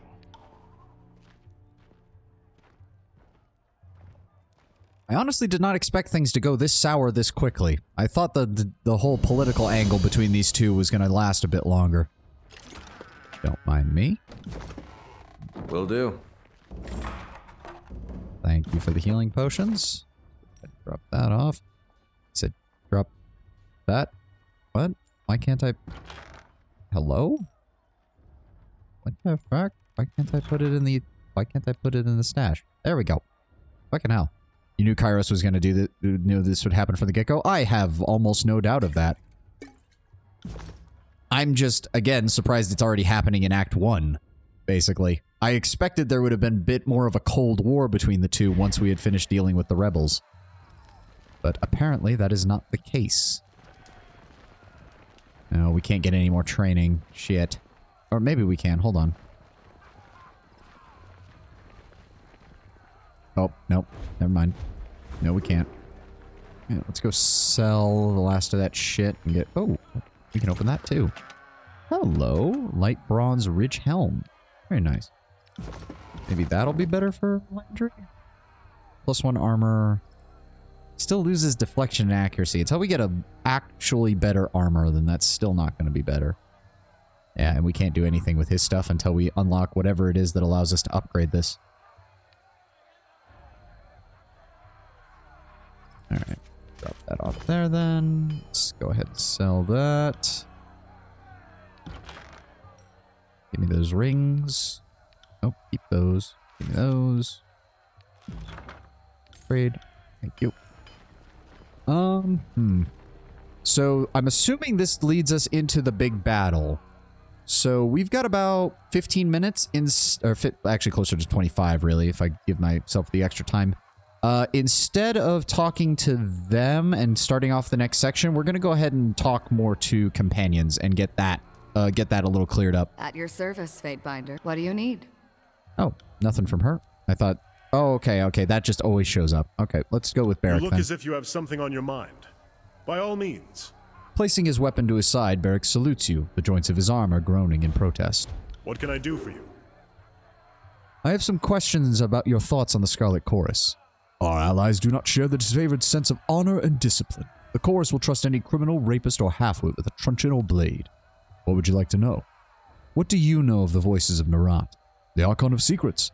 All I know are rumors, hearsay, and speculation, but that's as much as anyone knows of the voices. Some accounts say that he's actually dead, and the Overlord has trapped the minds of his foes in the same body to torture them all. That's as likely an explanation as any I've heard. In truth, I know little of the voices, and have reason to suspect almost anything about him could be true. You could tell me he turns cheese back into milk, and it would seem more sensible to believe you than not. Do you know anything of his powers? I am no scholar of sorcery, but as I understand it, the Voices of Narod is a thief of minds. They say he can swipe your thoughts and make them his own. I don't know how it works. When I was recruited into the Disfavored, the Iron Marshal told me never to take an audience with the Voices if I didn't have a witness on hand. Do you think him disloyal? I should not comment on such matters. Varric looks ahead blankly, then clears his throat.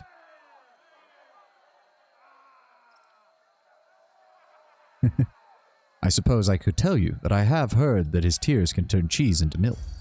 That is very amusing, Fatebinder. Oh, that got us up to loyalty too. Nice. If you do the right options during the conquest, followed by the right peaceful interactions with the Vendry Guard, you can actually start on a rebel path. You get a message to meet with the rebels, and then are able to take the Spire on your own. Setting you on the rebel path, which is really fun, as you somehow still follow Kairos' law during a rebel playthrough. Yes, but we're here to play the bad guys, quite frankly, Tenwin. So, the rebels need to learn that I gave them a chance already, and I'm being very generous by even not, murdering all of them right now. Oh, I'm sure. What do you know of his associate, the Archon Siren? Siren is the Archon of Song, one of the youngest of her rank. She can influence human emotion with her voice alone. The Voices may be the conductor of the chorus, but I'd argue that Siren is their best weapon. The Voices put her talent to good use. He had her singing a song up and down the coast, and the Tearsmen defected to the chorus in droves. What do you think of their troops and tactics? Tactics?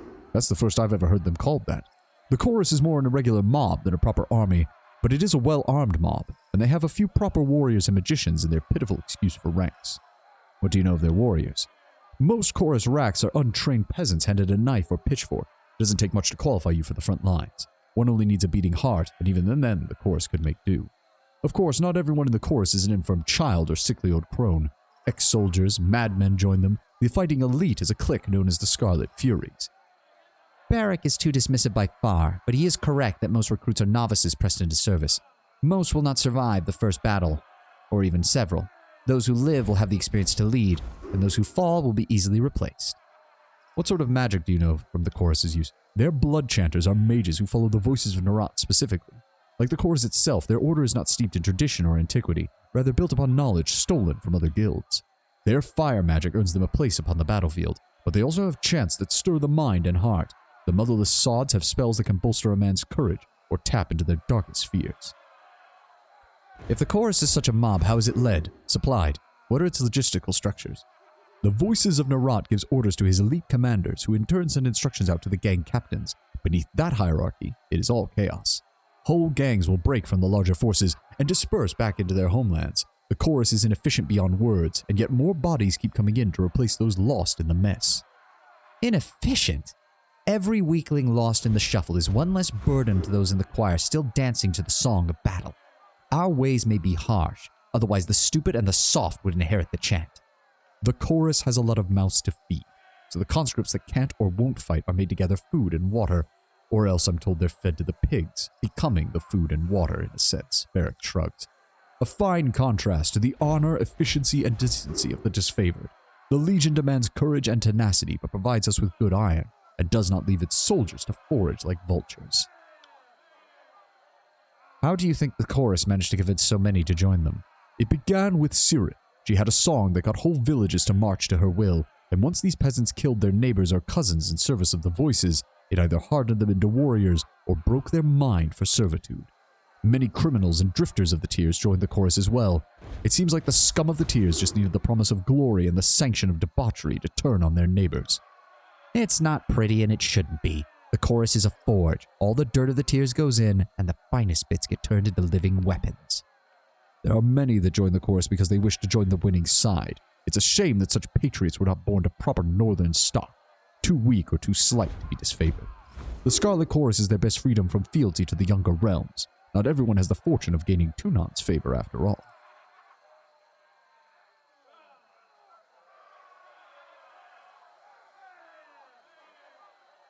I don't like either of these. The culture of the disfavored serves them almost as much as their rigid physical standards. But I also think that, well, in a shield wall, you could still make use of them.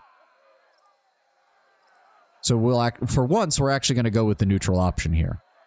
Better that the Tearsmen serve Kairos in some capacity than have them rot in a mass grave.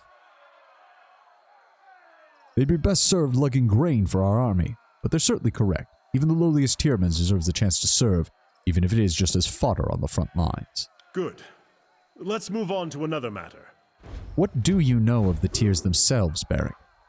Uphill both ways and full of dumb sods. I learned some history in training, and I've been here for a few years, but I'll admit I'm no expert. What is your assessment of the local militaries? There was a time early in the war that I would have feared the younger realms working together. Imagine that, he chuckles. Once I saw the modest scope of their defenses, I knew they could be easily outclassed. They wouldn't even rally their best to make a competent stand. What do you know of the Vendrian Guard? They used to be the Queen's Royal Army of Vendrian. I guess defeat inclined them to a shorter name. We crushed them back in 429, and I'm proud to say I took part in that. You know the rest. A year after we thought them conquered, thousands of Vendrian Oathbreakers murdered the garrison and declared themselves free of the Overlord's rule. What do you know of the Unbroken? The Unbroken Legion was a proud and accomplished army of the realm of Stalwart. Citing their victories as evidence of skill, they prided themselves on never facing defeat while fighting on home soil. After the Edict of Storms tore apart Stalwart and twisted it into the Blade Grave, barely a 20th of the Unbroken's former strength survived to continue the war against Kairos' forces. The Unbroken Union of Stalwart, may they rot in the decrepitude of their fallen realm. Beric squeezes his gauntlets into a fist. Much as it pains me to admit, in all the realms of the tiers, the Unbroken might have been the only foe worthy to meet the disfavored in open battle. The Unbroken valued tradition just as we do. Stalwart had never lost a war on their own soil, a reputation they took quite seriously. It is fortunate that Stalwart had such poor relations with its neighbors.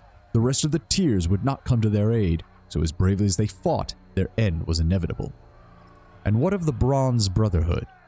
Is a mercenary company from the free cities dotting the tier's southern coast. Many of these mercenary companies were employed by Kairos' agents and slaughtered during the war. The Bronze Brotherhood survived thanks to the relatively safe posting at Latham's Crossing, where the Voices of Nerat hired the company to help protect the town's forge operation.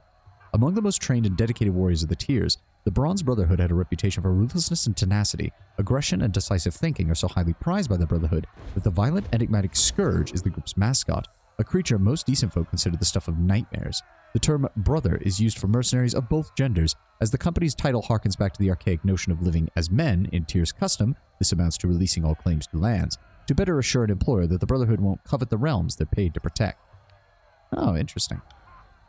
Mercenaries of the free cities. The chorus needed extra muscle, and you can always mint new rings. Hard to believe the tiersmen turned on each other for mere loops of metal. The Bronze Brotherhood worship the Scourges, yes, the monsters of the old walls. The mercenaries are grown adults that willingly admire a massive magical abomination. Read into that as you will. That said, it should surprise no one that the Bronze Brotherhood eventually wanted more than just rings and turned on their contracts. Kairos now considers them an enemy, which is for the best. The Overlord needs a better class of combatants. Go on, Fatebinder.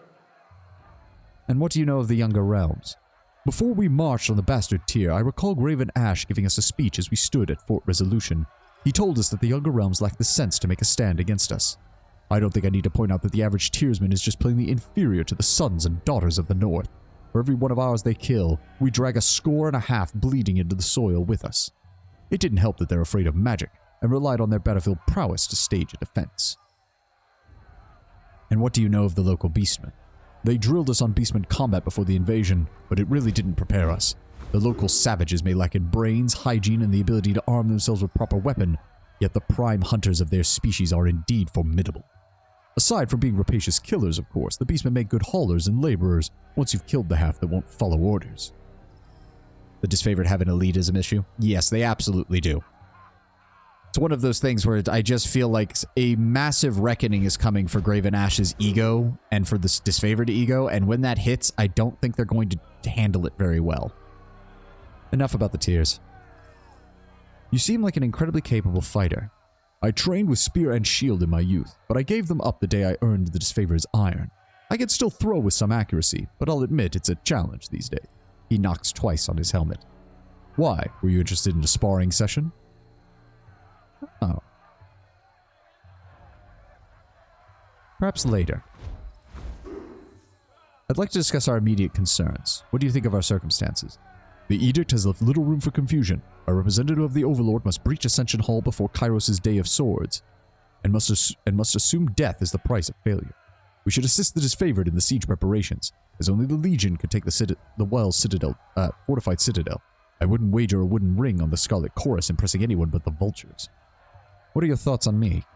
Any reservations I have aside, your record speaks for itself. You are one of the Fatebinders of Tunon, and my opinions on the matter don't come into it one way or the other.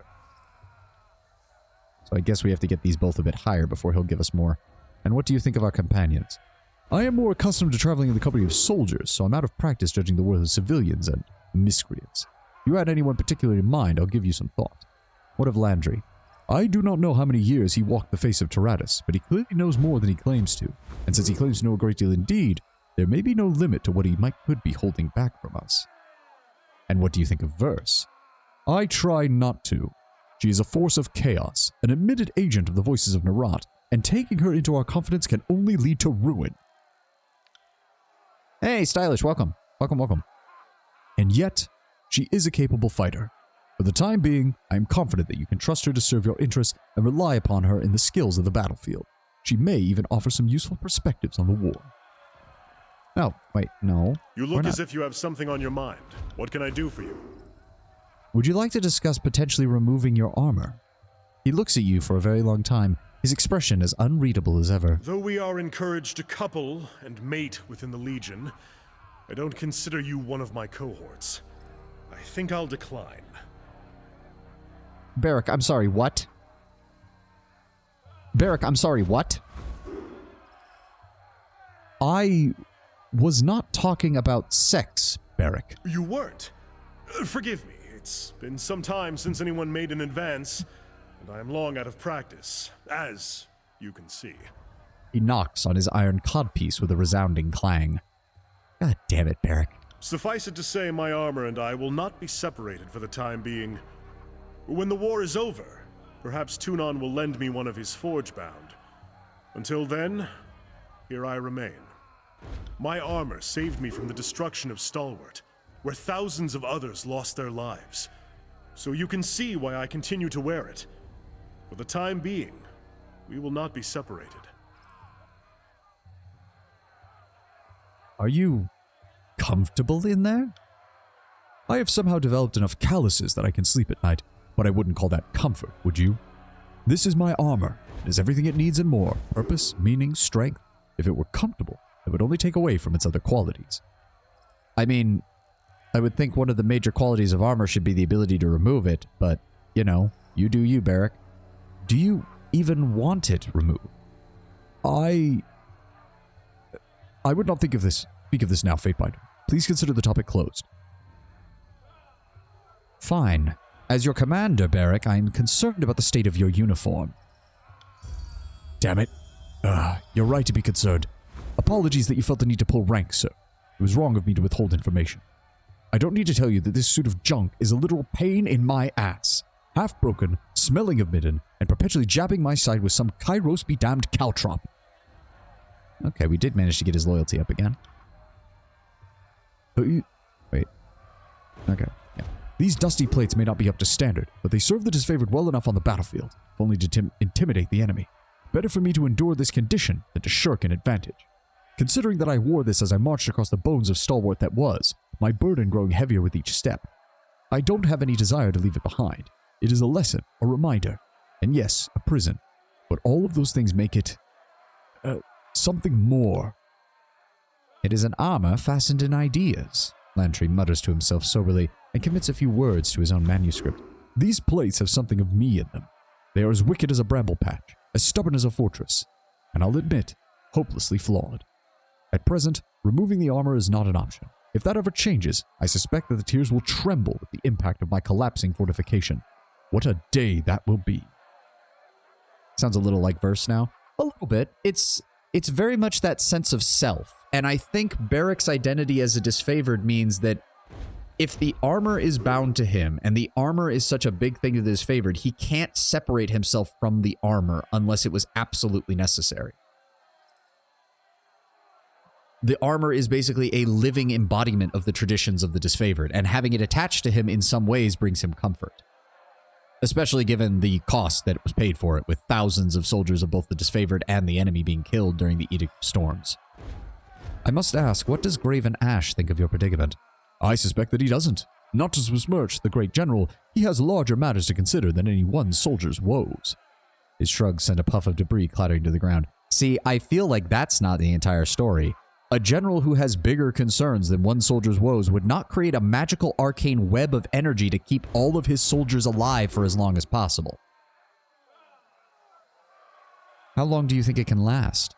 The armor hasn't shown any sign of weakening, and my maintenance regime is all that keeps it from rusting solid. Were I to stop applying oil and give in to entropy, this shell would harden to a degree that no forge master has ever seen. I think it could very well stand for as long as the old walls, with my skeleton peering out from the depths, and someday, not even that. Well, now isn't that a cheery thought? At most from Graven Ash, I was expecting an occasional, "You good?" Yeah, that sounds about right. Are you doing okay, son? He steps into Barrick's tent, checks that Barrick is still alive. Okay, you're doing okay. Bye. Tell me what you can and can't do. I can strike fear into the hearts of our enemies and protect a shield wall with my very body. What more do I need?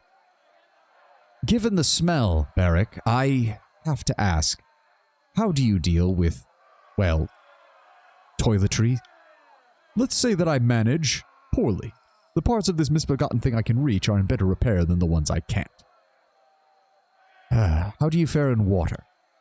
Better to ask, how do I sink? The answer is quickly, sir. Water passes my lips easy enough, though I take great care to keep it from anywhere else. I am not asking this. And that's it from him. And that actually got us pretty far. We'll save Lantry for next time. I will see if we can get a little bit further in here before we go. The time is upon us. Iron Marshal Arrhenius nods at you with a serene smile. We march on Vendrian's well to show the Tearsmen the price of insurrection. She looks in either direction. I'm not asking him about how he fucks in the armor. Maybe later if I really need to get his fear level up. I don't know why that raises fear of all things, but okay. Kairos' edict will soon come to bear. We must move at once. Fatebinder, if you're willing, I could use your assistance. We're a tight-knit band, and while we're not outclassed, we are outnumbered. Will you march to battle with us? Ooh.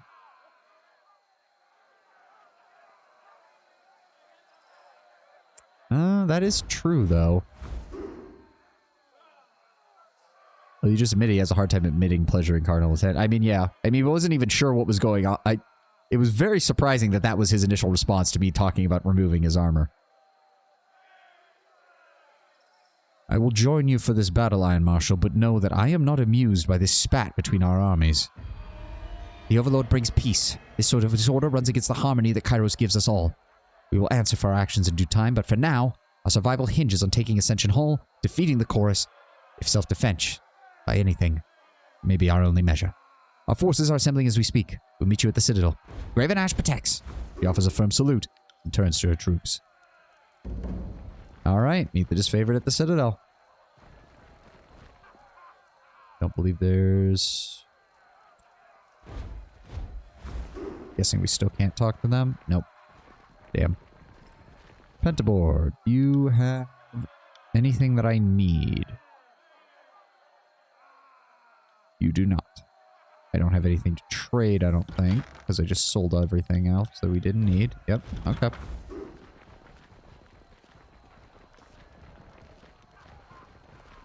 Are you still here? Jesus Christ. Yep, past Echo Call crawling. We can't go back to either of those. Onwards to Vendrian's Well.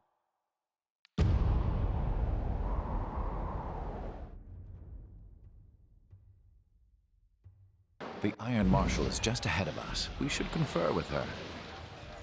Looks like the war is already on. Oh dear. Okay, I see. They're trying to bring down the wall there.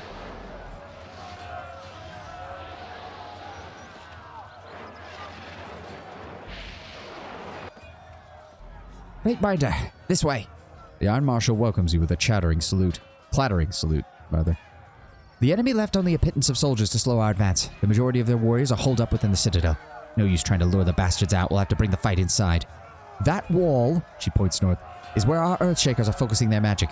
We cannot afford them to be imprecise with their tremor signals with the spire so close. We will need to contend with the defended mages if we're to crack the perimeter. How can I help, General? The enemy sages are working some sort of protective magic that's keeping the wall held together despite our efforts. I need you to silence them. Head east, secure a way over the wall. My troops aren't dressed for scaling. Kill the sages, and the Earthshakers will clear the way. We'll meet you inside. Go, with the glory of Kairos. And if you are wounded in battle, come see me. Ah, interesting. Right. That's probably I'm a not way. here to make Oh friends. shit! We're already... Oh fuck. Okay, I guess we're doing this first. Shit! I didn't realize it was gonna cause us to get aggroed all the way over there. We've got that. Go ahead and grab me some more accuracy, please. Right. Barrack, head down there. You head over there. Go ahead and skewer him, please. We're going to Searing Palm on him as well. Not happening. Found something. There we go. Okay, I guess we're doing this combat encounter, and then we will finish for today. All right, give me an ice spike. Barrack, go ahead and start hitting him. Verse. Taunt. No, we don't want to do any of that just yet. There we go. Start stabbing him. Start stabbing him. I did not need an enemy to just randomly teleport from halfway across the battlefield into my face.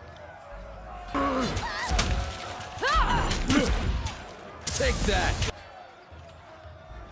All right, he's down. Verse, get over here. Give me a hand with this one. You son of a bitch. You healed him. Fuck you. Barrack, can you please deal with that guy? Ow! Fucking rapid shot across the whole party. Dick. There we go. All right, now deal with the last one. This isn't working.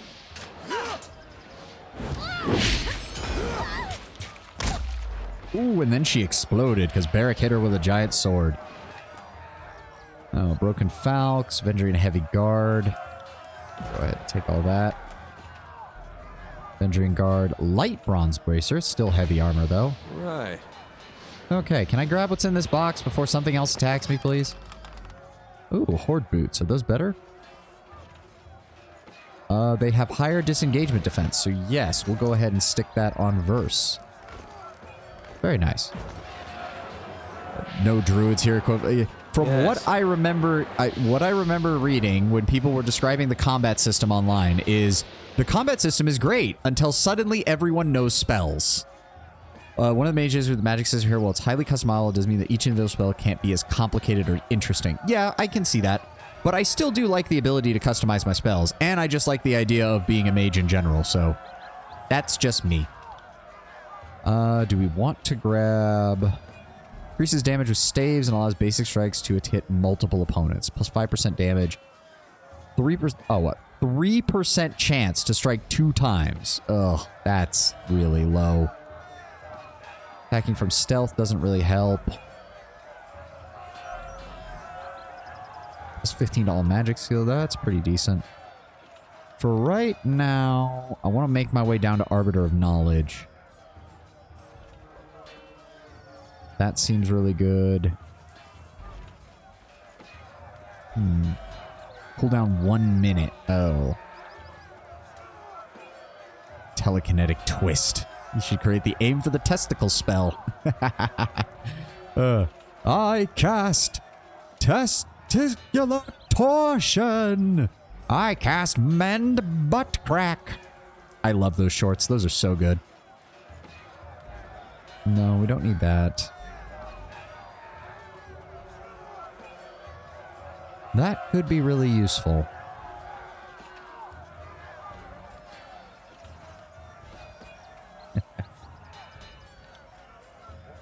Can start making our way down to Arrow Shield, because I do think that would still be good, because it would pretty much allow me to focus on exclusively one defensive stat.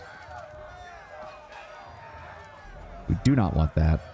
That's not really that useful. Blinded for 16 seconds. That's actually really... Okay, that actually makes my thrust ability somewhat decent. So yes, we're going to grab that and grab Arrow Shield, and then we're going to start making our way down the other magic and leadership trees. Evil King, personal wizard, cast tungsten balls on his opponent. It's so freaking funny.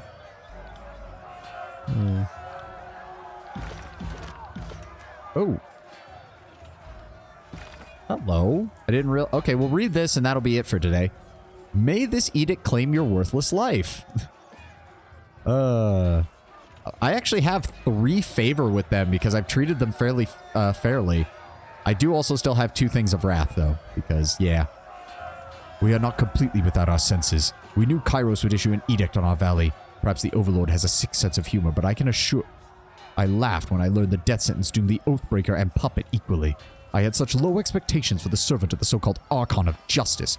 Tunon seems little more than a passive stooge that sits on a throne to legitimize the carnage and plunder of the other Archons. The face of prosperity that lets Kairos claim one thing while being another.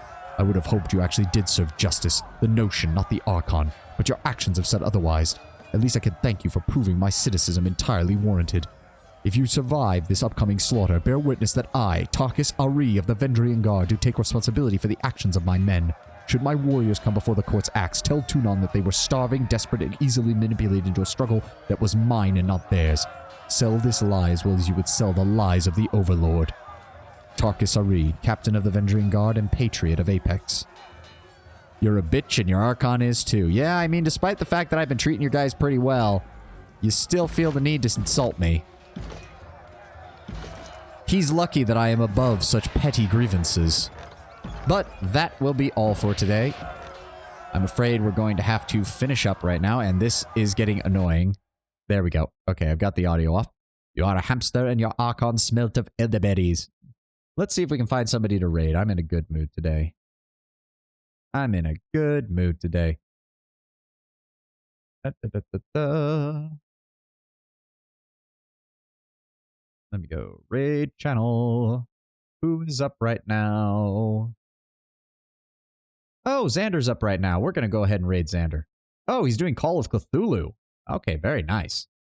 Yeah, we've raided Xander in the past. Go and give him a hi. He's another RPG player. And he raided us back in the Rogue Trader days, so I'm always happy to see him on and glad to give him a little bit of a raid. Thank you all for joining me this lovely Wednesday, and I hope you all have a glorious rest of your week, and I will see you all on Friday. Have a good one. Bye.